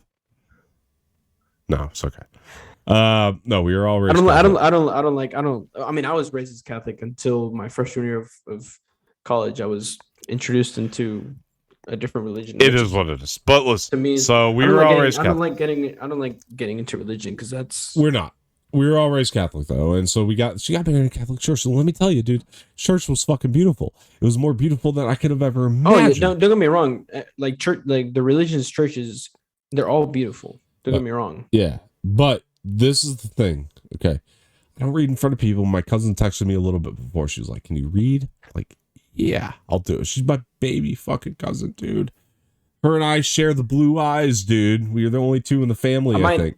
I might know what verse you read. I don't remember it, but I did it. And let me tell you, dude, I was up there reading this shit. I almost fucking broke, man, because that's my cousin. I think I might know. I think I might, because I've studied a lot with my brothers from my religion. I have an idea what you read, because I've studied this Bible like now basically. Well, she might be mad at me. When I was reading it, I couldn't look at her because I was gonna break and cry. So it was her wedding. Her wedding. That's why I went. Yeah. Mm-hmm. If I looked at her while I was reading it, I was gonna cry. I almost broke during the thing, but I read it. It was great. No, bro, you should have looked, bro. It makes it even better if you cry.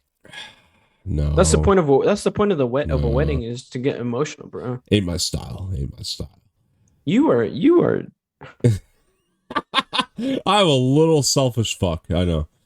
I'm definitely. If I go to a friend's wedding, I'm bawling tears, but I don't care. Good deal. I hope you do. But my baby cousin, was getting married, and I was so.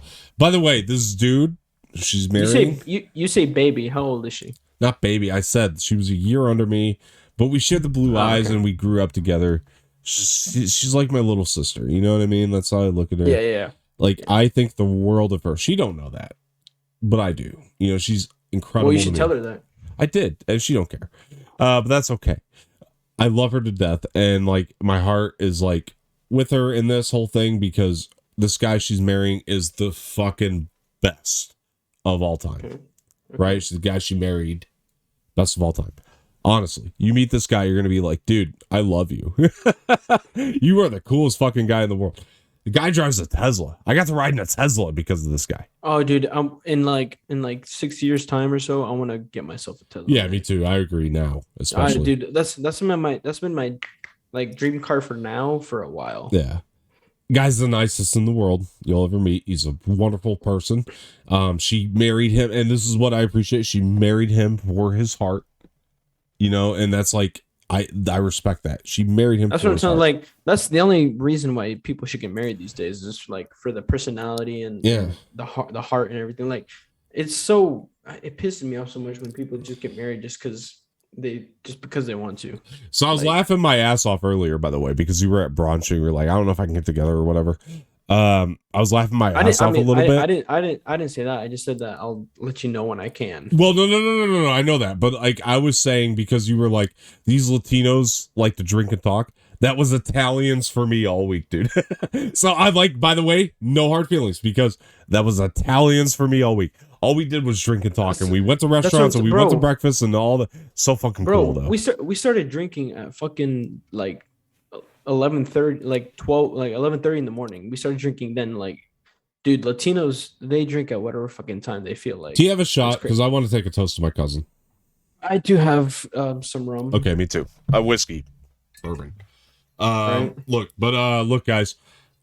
This is to my cousin and both of my cousins, because my other cousin let me stay with him, and him and his girlfriend were so accommodating to me this week. And I appreciate it wholeheartedly. We ate like kings every fucking day, dude. We went to the best fucking restaurants, had the best fucking food I ever had, and that reception was phenomenal. That wedding reception was the biggest party I've ever been to, dude. It was so good, man, and that wedding was beautiful, and I wanted to cry like a baby. These people are fantastic. Here's to my cousin Emily. You know who you are if you watch my show. I don't think she does, but hey, they say they do, but I don't think they do. It's okay. I love you like a little sister. You are one of my favorite people in the world, and get a hold of me soon, and we'll talk and shit. And yeah, hey, Jose, my man, let's go. Cheers. Cheers. So Harry Potter.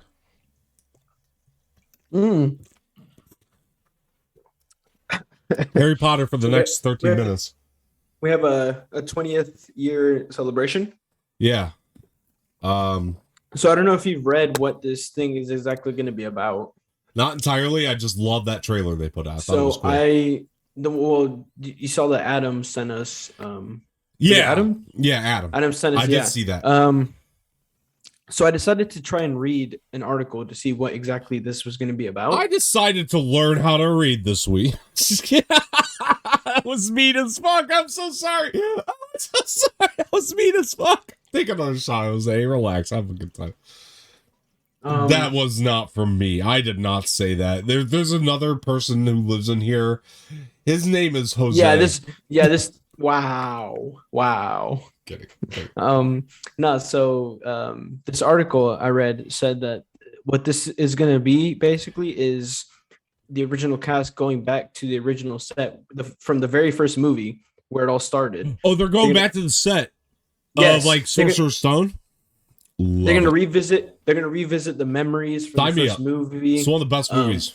They're gonna do, like interviews, talk about like what their experience was like, what they went through, how it was, and all. It's basically just gonna be a bunch of interviews and memories. Memories that they had together. Sign me up. Set and shit like that, which I'm super fucking excited for because I'm not gonna lie. You know how I haven't been the biggest fan of Star Wars. The fuck, Harry Potter. Well, I'm the biggest fan of Star Wars. The fuck, how I wasn't the biggest fan of Harry Potter. My sister started rewatching the Harry Potter movies with her boyfriend. I've been watching with them, and I've started growing back into Harry Potter. Oh, cool, man! I like to hear that. That I actually went on the website and took a test to see what house I'm in. I got Ravenclaw. I'm in Hufflepuff. You know what's funny? Is in high school when I first took it, it was when I went to the Wizarding World of Harry Potter in Universal, and my sister, one of our cousins, and we all took the test there, and I first got Hufflepuff, and then I took it again like 2 weeks ago, and I got Ravenclaw. Yeah, but it just got me back into why I enjoyed Harry Potter and stuff like that. We did the revisits on when we were back on the Dom's Corner days when we were doing Dom's Corner podcast.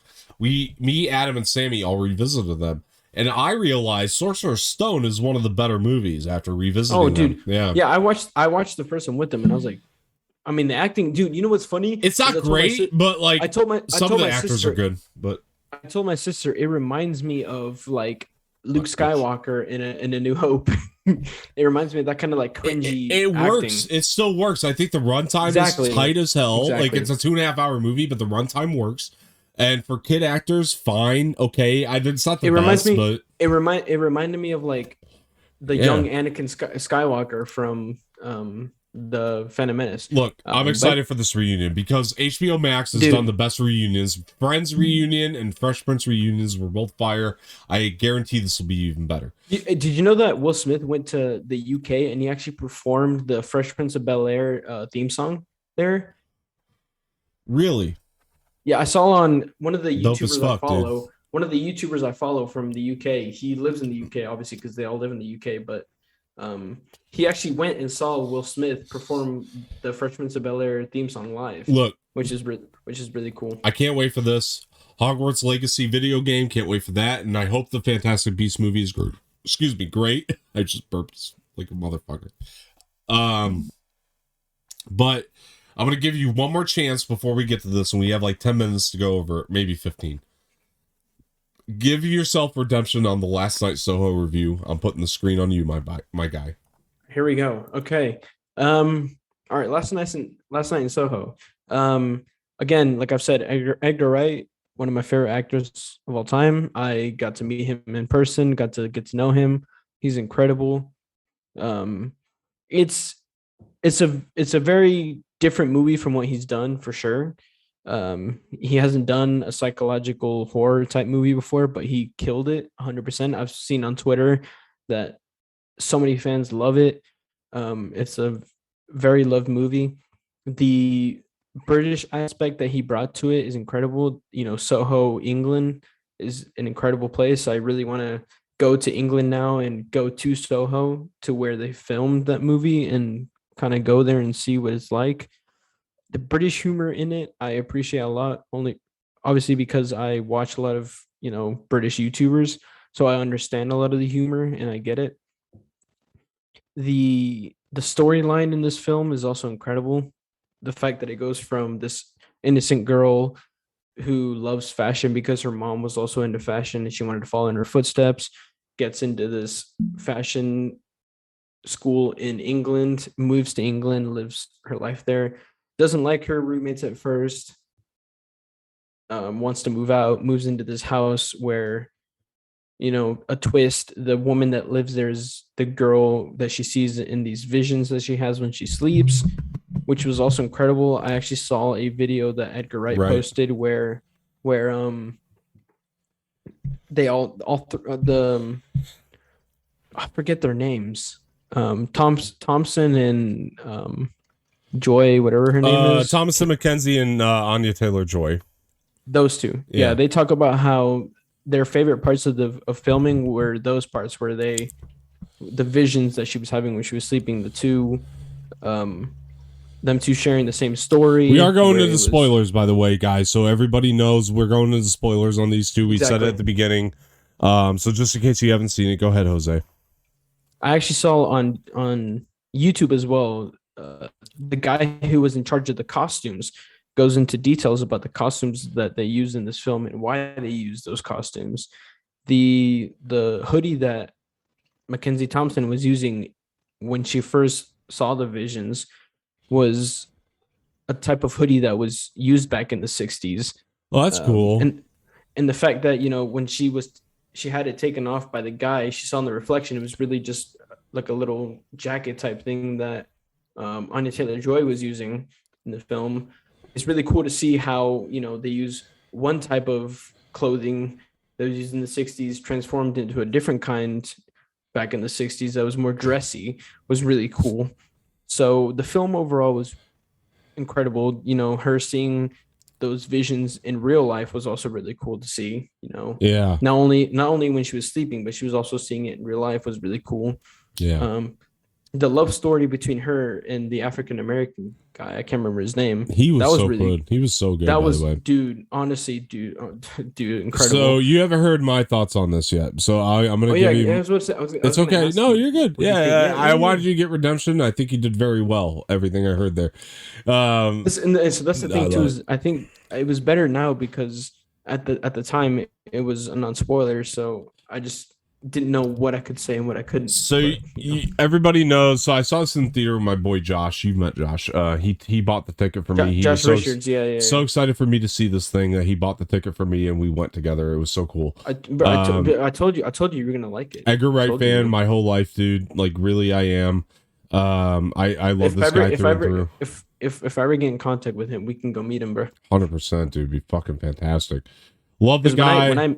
When I met him in person, got to get to know him and stuff, it was incredible. His vision, that's the other reason why I think I've gotten into wanting to go back into film and media in college is because of him. His vision when it comes to movies is incredible. He's got a really good way of making things that are artsy but appealing to the casual viewers as well. I think this is that movie right here. I use this as best work. I mean that 100%. The twists blew me away, although I called, again, spoilers, but I called the main twist at the 15 minutes into the movie. Second I saw the old lady, I said, that's Anya Taylor-Joy. Honestly, I did not see that. Yeah, I know. It hit me for some reason. When I saw that in the pre-screening, bro, it was a fucking jaw drop. I was like, what the fuck? And honestly, I think the whole theater had that same reaction too, because obviously it was pre-screening, so we hadn't known a bit before. But and as you guys know, this like I said, as you guys know, well, first of all, let me say this: the use of color in this movie is brilliant, by the way. But as you guys know, it's an Edgar Wright film, and this plays like an Edgar Wright film for the majority of it. And then once it gets to the horror of it, like I'm talking that stabbing scene, that initial one where you think it's you talking about where she sees the stabbing up at the top. When I saw that the first time, I was like, this is a horror film. Oh my god, like he did it. Like it blew me away. Honestly, look, I had never seen anything like that. When I first saw that in the pre-screening, I was like, okay, this dude cool. Is really the reflection in the knife. Oh my god. I said to myself, this dude is really going for it, but he's executing it very well. Like, also, oh my gosh. As you guys know, the movie is like available to rent on the theater at home thing with Vudu right now, so I got to watch it with my mother and she loved it too. This is one of the best movies of the year. Everybody please go see it. The twists are amazing. I know we're doing a spoiler review, but yeah, Twitter's going crazy for this movie, by the way. The people who saw it, and I wish more people saw it, and it's really good, dude. It's really one of Edgar Wright's best, if not his best. I think it is his best. I love Baby Driver as well, but I think this I was is the gonna best say, film. look, even though I was in the background of that film, I think this is the best movie. I mean, look, Baby Driver is definitely my second favorite of his. Yeah, I would but say last Night in Soho is definitely my favorite. The guy just keeps topping himself and getting better, and he's wonderful at this. You know what's crazy is that this is his most out there film, but it's probably my favorite by him. It's solid, dude. And what I loved about it, dude, and we could talk about the ending a little bit. It never stops. It has an 89% audience score. Good deal, dude. I think Anya Taylor-Joy absolutely needs to be nominated for an Oscar. She was phenomenal. Thomasin McKenzie was great too. Dude, her acting in this movie was incredible. Honestly, Anya Taylor-Joy, incredible. Dude, she was incredible. Mackenzie Thompson as well. Thomasin McKenzie was great. I loved her in Jojo Rabbit and this. Dude, I thought she brought a lot to it. Their chemistry in this film was incredible. It never stopped from beginning to end being about Ellie's character, though. It was all about her character. That's why what was really sick too is that the fact that the whole reflection thing of her in the visions with Anya Taylor-Joy was incredible. The fact that they were able to mimic each other so well was incredible. Yeah, dude. Yeah, dude. This movie was just. It was great. I loved it so much. Yeah. I know my non-spoiler review didn't show it, but I actually did really fucking enjoy this film. It was my favorite Edgar Wright film for sure. No, you were trying to dance around it, and I get it. After I saw Ghostbusters, I was like, I kind of understand your position because I know that Ghostbusters is also a movie. You see? I was trying to dance around it, man, because I was like, oh my gosh, there were plot points in here I can't talk about. It was hard for me to review today. But I think you might have done better than my Last Night in Soho one, but dude, I've been doing it for years. There's a big difference between that. Those are my first times, dude. Like that's not a flex or anything. That's just me telling you, like, I've been doing it for years. When I saw Ghostbusters, I was like, I get where Jose's at. I don't know how I'm going to approach this because, like, honestly, because I've been doing it for years. Again, man, it's like, you'll get there. That's the funny thing too is you've done this for years, and you see this Ghostbuster movie, and you see where I'm coming from. Because if you look at my Halloween Kills non-spoiler and my Last Night in Soho, I was a lot better in the Halloween Kills one. Yeah, it's just a lot harder. It's a lot harder than you guys think. Yeah, well, when you have a movie that has like heavy spoilers in it or things you want to dance around and not get into, I was gonna say because difficult as fuck, dude. It's difficult as fuck. Halloween Kills didn't have as many non-spoiler stuff as this Last Night in Soho. Yeah, not a flex at all, dude. It's just it comes with time and experience. You'll get there. You will. And I fully honestly believe that. That's why I'm here, man. I just want to learn and mature and grow as a non-spoiler reviewer and stuff. Yeah. It comes with time. It's not something. And people, not that I don't think anybody gave you shit directly, but I'm saying if anybody did give you shit, fuck them because, dude, you're trying. You're trying. You're on a channel. You're trying. I was gonna say I'm trying and they're not. So they get on your fucking channel and talk about it. You know what I mean? That's my opinion on that. Not that anybody I know directly told me, but come on. I've been wanting to start posting videos on my own channel, but yeah, dude, like do it. But to other people who give people shit, and the only reason I say that, not that anybody gave me shit directly about your Last Night in Soho review, nobody did give me that directly. No one gave me shit directly, but like that's the only reason why I don't like. But I've seen people do it to other reviewers who are trying, and it's like you're trying. That's why I don't trying. That's why I don't like fans in general when they give shit. It's like, well, I mean, at least I'm trying and you're not. You're just giving me shit because I can't do it right. But like, where are you doing it then? Like, you're not doing it, so why are you giving me shit? Like, you try it and see how it is. Like Jose gave me compliments on the way I did Ghostbusters. I don't think it was that great because again, I was trying to really dance around. I was nervous. It was basically it was like me with Last Night in Soho. But again, go back and look at my first reviews, guys. Like seriously, just don't give anybody shit. And you guys think it's easy to give non-spoiler reviews? It's not because there's so much you want to talk about, but you can't because the movie hasn't come out yet. So go back and look at them. You go to a non-spoiler review. You go to a pre-screening and then try and give a non-spoiler review afterwards. See how hard it is. It's very hard. Yeah, just anybody, honestly, and again, I haven't heard direct shit about yours. I think you did a good job for what you were trying to do. I gave you shit, but funny enough, I mean, in a funny way because we're friends and I can do that. But for people who are genuinely like giving shit to other reviewers out there, go back and look at my first reviews, guys, because they're not great. I promise you. You look at my first non-spoiler reviews. Look at my Us review. Look at my Shazam review. They're fucking horrible, guys. I mean, I'm serious. They're fucking horrible. They're probably like my Last Night in Soho one, honestly. Really, like, though, they are. They're fucking horrible. Go look at them. You can like say like, yeah, sure, but at least you edited yours. That's not what this fucking show is. The night you and I accomplished tonight, I think we established, I can't talk, established, and that's good, what this show fucking is. It's two guys just geeking out about movies, man, and people need to fuck off, dude. Like, look, if you're here to, you know, geek out with us about movies, then cool, stay. If you just want to come here to give a shit, then just fuck off. I'm sorry. I'm not trying to be mean, but I'm just being for real right now. If you're trying to just come here, if you're trying to come here to give a shit, just fuck off. Go somewhere else. Jose is one of the best guys I know, and he's knowledgeable. He's more knowledgeable than you guys probably think, but he's new. You know, and he'll get better. You'll get better. You'll get better, dude. I'm not trying to talk about you in third person. Look, guys, a lot of you guys might not know, but I joined this channel like maybe like 6-7 months ago. I'm new to this YouTube stuff. I hear you. I haven't done much YouTube stuff. I'm new here, and I'm trying to. And that's the thing is, I'm here because I want to learn and I want to get better. Brother, I hired you for a reason. And if you guys are here just because you want to give new people shit, then just fuck off and go somewhere else. If you're here because you want to give me, you know, criticism, like good criticism on how to improve and stuff, then stay. But if you want to come here just to give me shit, then just fuck off. And honestly, don't feel bad about that, dude, because people gave me shit about my Shang-Chi review, and you saw how well received that was. But people still gave me shit. It's your second most viewed video on your channel. And people still gave me shit because they're assholes in the world who just don't want to listen. If they want to do that, then honestly, at this point, I'm being for real. I'm being so for real. Now just fuck off and leave, please, because I don't want you here. But if you wanna come here to give us actual criticism on how to improve and stuff, because you know, then please stay. But if you just want to give us shit just because, then please just fuck off. And we talked about it. There were a couple guys on there that gave constructive ass criticism, and I was like, oh, I appreciate that. That's what I mean. If you wanna come here to give us actual criticism on how to improve and stuff, then stay. But Eternals, not, then you got 5 minutes. Okay, Eternals. Spoilers.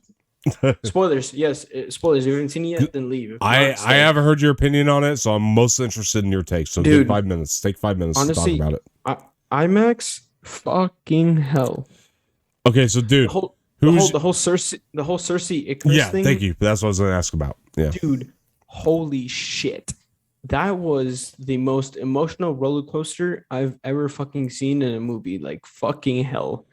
I honestly kind of saw it coming at the end when he turned on them, but at the same time, my jaw still dropped when I saw that Icarus had betrayed them. But I saw it coming whenever he was talking to Kunal. Is that his name? Yeah. Kunal Nanjiani. Him. Yeah. When he was talking phenomenal to him, in the movie, by the way. Phenomenal in this film. He's one of my favorite performers right now. He's phenomenal in this film. Dude, he was fucking amazing in this film. But when Icarus was talking to his character in the film and said, "You don't know who I am," I kind of saw it coming that he was going to betray them, but my jaw still dropped because it was still a fucking twist. The end credit scenes. Okay. I didn't like the first one only because why the fuck is Harry Styles? I love it. You know what was a missed opportunity? Can I say this really quick? Because my one criticism. Go ahead. Missed opportunity. End credit scene, or the scene ends. Why didn't they go into there were strawberries on a summer evening? Why didn't they go into that? What the fuck? They could have done Watermelon Sugar, bro. Yeah. Because it's Harry Styles, and that's probably his most played song of all time. However, I thought Harry Styles showed up the way Harry Styles should have. Thanos' brother, are you fucking with me? Oh, okay. Look, that blew my mind. But you could have had anyone else play Thanos' brother. So those are your criticisms. I don't know why the fuck you had to. Yeah, little thing by the way right now is. No hate Marvel to Harry spoiled Styles. their own movie, by the way, because they put out a poster of Harry Styles. But anyway, go ahead. no hate to Harry Styles. His music, I guess it's all right. I don't like it, but like you could have had anyone else play Thanos' brother. He's a phenomenal musician. Why by the way. why the fuck did you have to have Harry Styles of all people? Why Harry Styles? Yeah, but he's so hot right now, dude. Like he's so hot. No, I but get yeah, it. but there's so many different hot actors. You didn't could think he have was classy as fuck? I'll dispute No. you on this because I thought he was No. great. I thought he was No. great. No, dude. When I saw Harry Styles pop up, I was like, "Why the fuck Harry Styles? You could have anyone So, by the way, else. my mom, who loves Harry Styles, I had to tell her about the spoiler because I knew it was going all over the internet now. And I was like, Mom, sorry, I got to tell you the spoiler because Marvel pretty much put it out there themselves, unfortunately. So I have to tell you about it because she hadn't seen it yet. And she even said the same thing as you. She was like, "But why Harry Thank you. Styles?" Thank you. And she Thank- loves because Harry he's not- Styles as a musician. No, but so that's the thing is, I don't like Harry Styles' music nowadays. But when he was in One Direction, yes. What? I don't like, dude. Watermelon Sugar is the most annoying motherfucking song in the world. Have you heard the fucking hate albums? He has albums. You haven't listened to his 2 albums? You're insane, sir. Because his 2 albums are the best of all time. Not Anyways, of all time, you know- but right now. But anyway, sorry. We'll get to that later. All right, I'll listen to that later on. He's Probably like phenomenal. either tonight or Phenomenal. tomorrow. Either tonight or tomorrow. But anyways, the thing is though, is like he's a great One musician. song tonight, I'll tell you that for sure. But we'll go ahead. He's a great musician, yes. Acting, I know that. Granted, this is probably his first acting job, which I'll give him credit to. You know, it's his first acting job. No, it's not. You know, it's, Dunkirk, he was pretty good. He was pretty good in Dunkirk, Christopher Nolan film. oh, that's Tom Hardy, right? Tom Hardy's in that, and Harry Styles, and tons of other people. But, Okay. yeah. Anyways, no, you could like he's not a good. He was not good in this. Okay, You could I have, love them, but okay. Move You on. could have had anyone else. Move on for the time constraints because I want to know alright. your opinion on the movie outside the post-credit scenes. Okay. And we I'll can just say talk this. about this after the show, but like, yeah, I want to know Okay. your opinion after. I'll just say outside the this. post-credits. The second one, incredible, fucking amazing. Oh yeah. I think it's the better of the dude, two. I think it's the better of the two. While the fucking- first one threw me off, I thought the second one was the better of the Dude, two. what is it? Let's talk about this Was real it quick. Blood Knight or something. Oh, Black Knight, Knight or and let's whatever talk his Black name- Black Knight, Knight, and dude. let's talk about Kang was the voice. We know it. We all know it. It was Kang at the end. There. And the fact that at the end it said that Eternals are returning, I can assure you right now that Kang is going to be in the next one. 100%. Okay, so I like Shang-Chi better personally. 100%. Oh, same, but like Kang is going to be in the next Eternals. I can guarantee. Oh, yeah. that. Or next whatever they show 100%. up in, because you don't know that it's going to be an Eternals movie. I mean, he's going to be in Ant-Man Quantum Mania or whatever the fuck it's called. But real he's quick, definitely guys, gonna I'll be work in- on his Harry Styles opinions, by the way. I'm going to work on that over the next few days. But anyway, sorry, go ahead. Look, no, as a musician, yes, but in acting, No, I'm talking about your musician opinions. But anyway, go ahead. No. But that's the thing is, like, I assure you, he's a great musician. It's just Watermelon Sugar got so overplayed and got liked by so many. It is white the most girls overplayed song. I agree with you. But that the rest it's of that the fucking- record is it's- phenomenal. It's the most annoying motherfucking song I've probably ever heard in my life. All right, go ahead with Eternals. The movie Okay. overall, outside of post credits, Oh, how do you okay. feel? I will tell you right now. Hats down to Angelina Jolie. Okay, can I tell you what I do- loved about her really quick, and then I want to see if you match up with me. Go ahead. So what I loved about Angelina Jolie in this movie is it could have easily become the Angelina Jolie show, and it didn't. She blended into the cast so well. and you told me that too when you did your non-spoiler review. I think I did actually. Yeah. is that it could have been easily like Angelina Jolie carry, but One, every single actor and actress Everybody in blended. this movie blended. They all blended. So it's almost like Dune. They all fucking did incredible as a team. That this movie just, that's why I like it. So like it's second to Dune for sure. Salma Hayek, fucking incredible, by the way. Even though she was barely in this film, incredible. she's I definitely, phenomenal in the movie, dude. I definitely preferred Angelina Jolie to Salma Hayek, only probably because Angelina Jolie was in it more. But everyone just did incredible. Yeah. The two Game of Thrones actors, incredible. Okay, Harrington. Let's talk about. Can we just really quick, Richard Madden? Can we give a round of applause to that man for this performance? I mean, come on, man. What, Richard Madden? He was phenomenal. Phenomenal. even though apparently according to sources that they hated filming together, they still don't did. care. They don't no, give a look. Even though they apparently had beef filming this together, they still did incredible in this film. Well, Together. they were really in scenes, but together. But either way, they did I mean, well. there was the whole there was the scene one, yeah, in England with the it was the one, yeah. But even then, they still did fucking incredible, phenomenal work. And you know who we need to clap for the most? Yo, go ahead. Cersei, by the way, holy fuck. Yes, dude. Thank you, dude. Gemma Chan was great. She was great in Crazy Rich Asians, and she's great in this. I mean, come on. She's an underrated actress. She did a phenomenal. Underrated, not even actress, just protagonist, dude, because she brought this thing together. Dude, she was incredible in Crazy Rich Asians and did phenomenal in this film. Honestly, that moment when her and Richard Madden meet back up at the end, and then she saves him, and then they're crying because they're like, we love each other, but we're on two different sides of this war.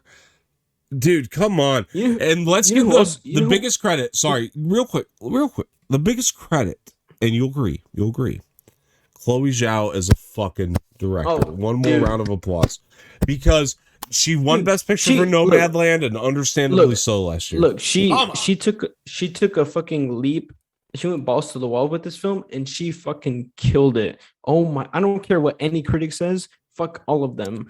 She fucking killed this film. Honestly, like, you know who's really underrated is the deaf girl in this film. Yeah, come on, everybody. Dude, the fact that all the other actors and actresses did the sign language with her was fucking incredible. The fact that they were able to learn sign language for her was incredible. Dude, so it was sick. The standout for me, and not really a standout, because everybody's so good in this and they all brought it. But the standout to me was Kumail Nanjiani. I mean, he was incredible. That's the thing, is he brought the comedy to this movie. When I saw the movie Big Sick with him, by the way, which we need to watch together. When I saw the movie Big Sick with him, I said, that guy is a star. He's not just a comedian anymore. He is a star. He's a phenomenal actor, and he was hired for the right reasons here. I was going to say, that's what I loved about him too, though, is that he brought the comedy into this movie. Yeah. Which is what I loved so much. But in a natural, good way. Because when he brought that, the guy who was always filming everything, dude, that was funny. Funnier than hell. I was going to say, I was like, yeah, when the guy was like, he held up his glass or something, he was like, she's right. And everybody laughed. It got a good laugh in the theater. It was funny. It was funny when the Asian guy was like, oh yeah, that's made out of like my spit and stuff. That was funny as fuck. Listen, folks, I know you've seen the movie if you're listening to the spoiler section of this, but I know you all are superhero Marvel fatigued, but this is different. This is something new, and people need to understand this. It's literally it's Shang-Chi, but like way more out there, because right. Not only is this out there, but it's got actresses and actors in there that you wouldn't expect to play superhero roles, like Salma Hayek, Angelina Jolie. Like, you wouldn't expect them to play a superhero role, but they did it so fucking phenomenal that you really do actually, like, you need to go watch this film. The cinematography in this, the shots with the Celestial, dude, that's close out, dude.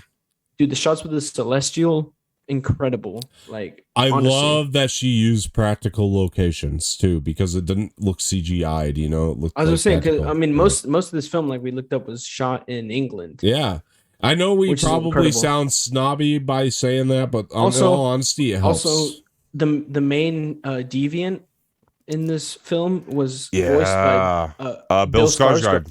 Bill Skarsgård, exactly. Right. Which he did fucking phenomenal, by the way. Yeah, it was incredible. He's so great. He's great. Yeah. I had problems with it chapter 2, but he's not the problem. He's great. Look, guys, this is the end of the show because we are on time constraints. We've been going for over a few hours now, and we got more shit to do together. And I'm excited about that. But we just got more shit to do.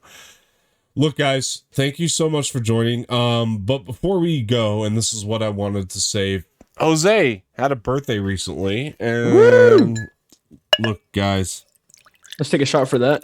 Yeah, that's where we were going. That's where If you guys are watching, where if you we're guys are going. watching, if you guys are watching at home right now, take a shot with us. If you're on the road listening on Spotify, Please don't take a shot. please don't drink and drive. But if you're at home right now watching the YouTube video, take a shot with us. And right may now we because celebrate Jose and all the work I he's did- done on the show.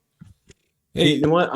I'm honored to be here with you. I'm super excited to see where this goes. And I just want to say I just turned 22. And I'm ready to see what the future holds for me in the coming years. And I'm glad to do this journey here with you, Dom. I'm glad that it's you. I'm glad that you hired me to come onto this channel to do this with you because I enjoy every single minute of it.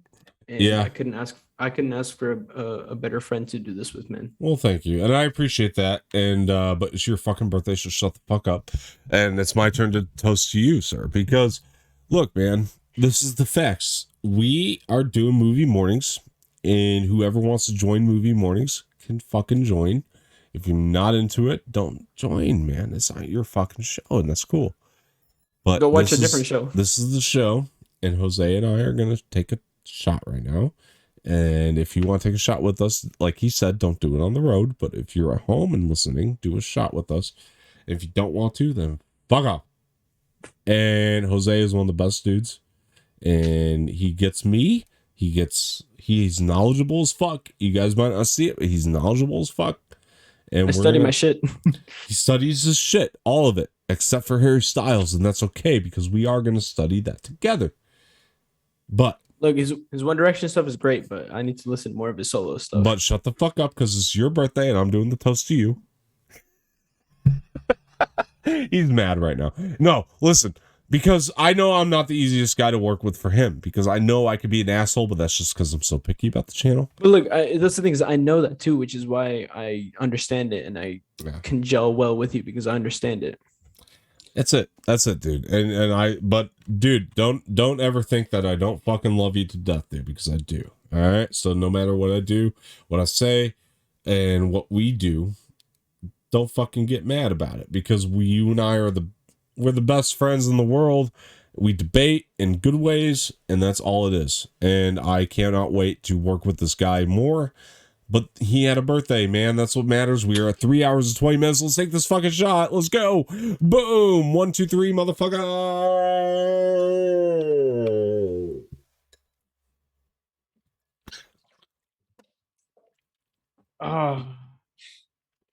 Holy fucking shit.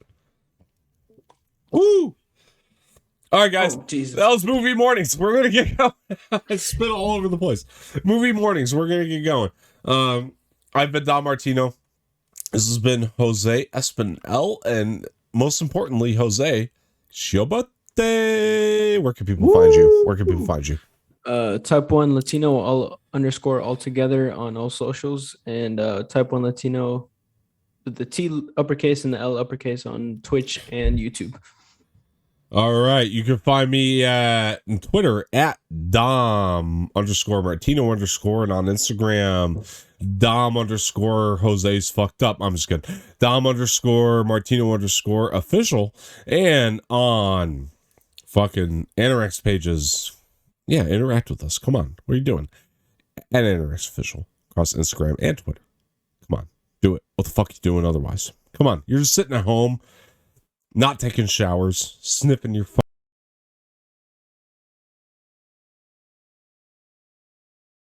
subscribe, hit the bell for notifications, leave feedback in the comment sections, do all that. Come on, guys. We're heading out. We're out of here. I think I was muted for a second. Hit the bell for notifications. Do all that. Come on. Let's go. All right. We're out. Movie mornings. Let's do it.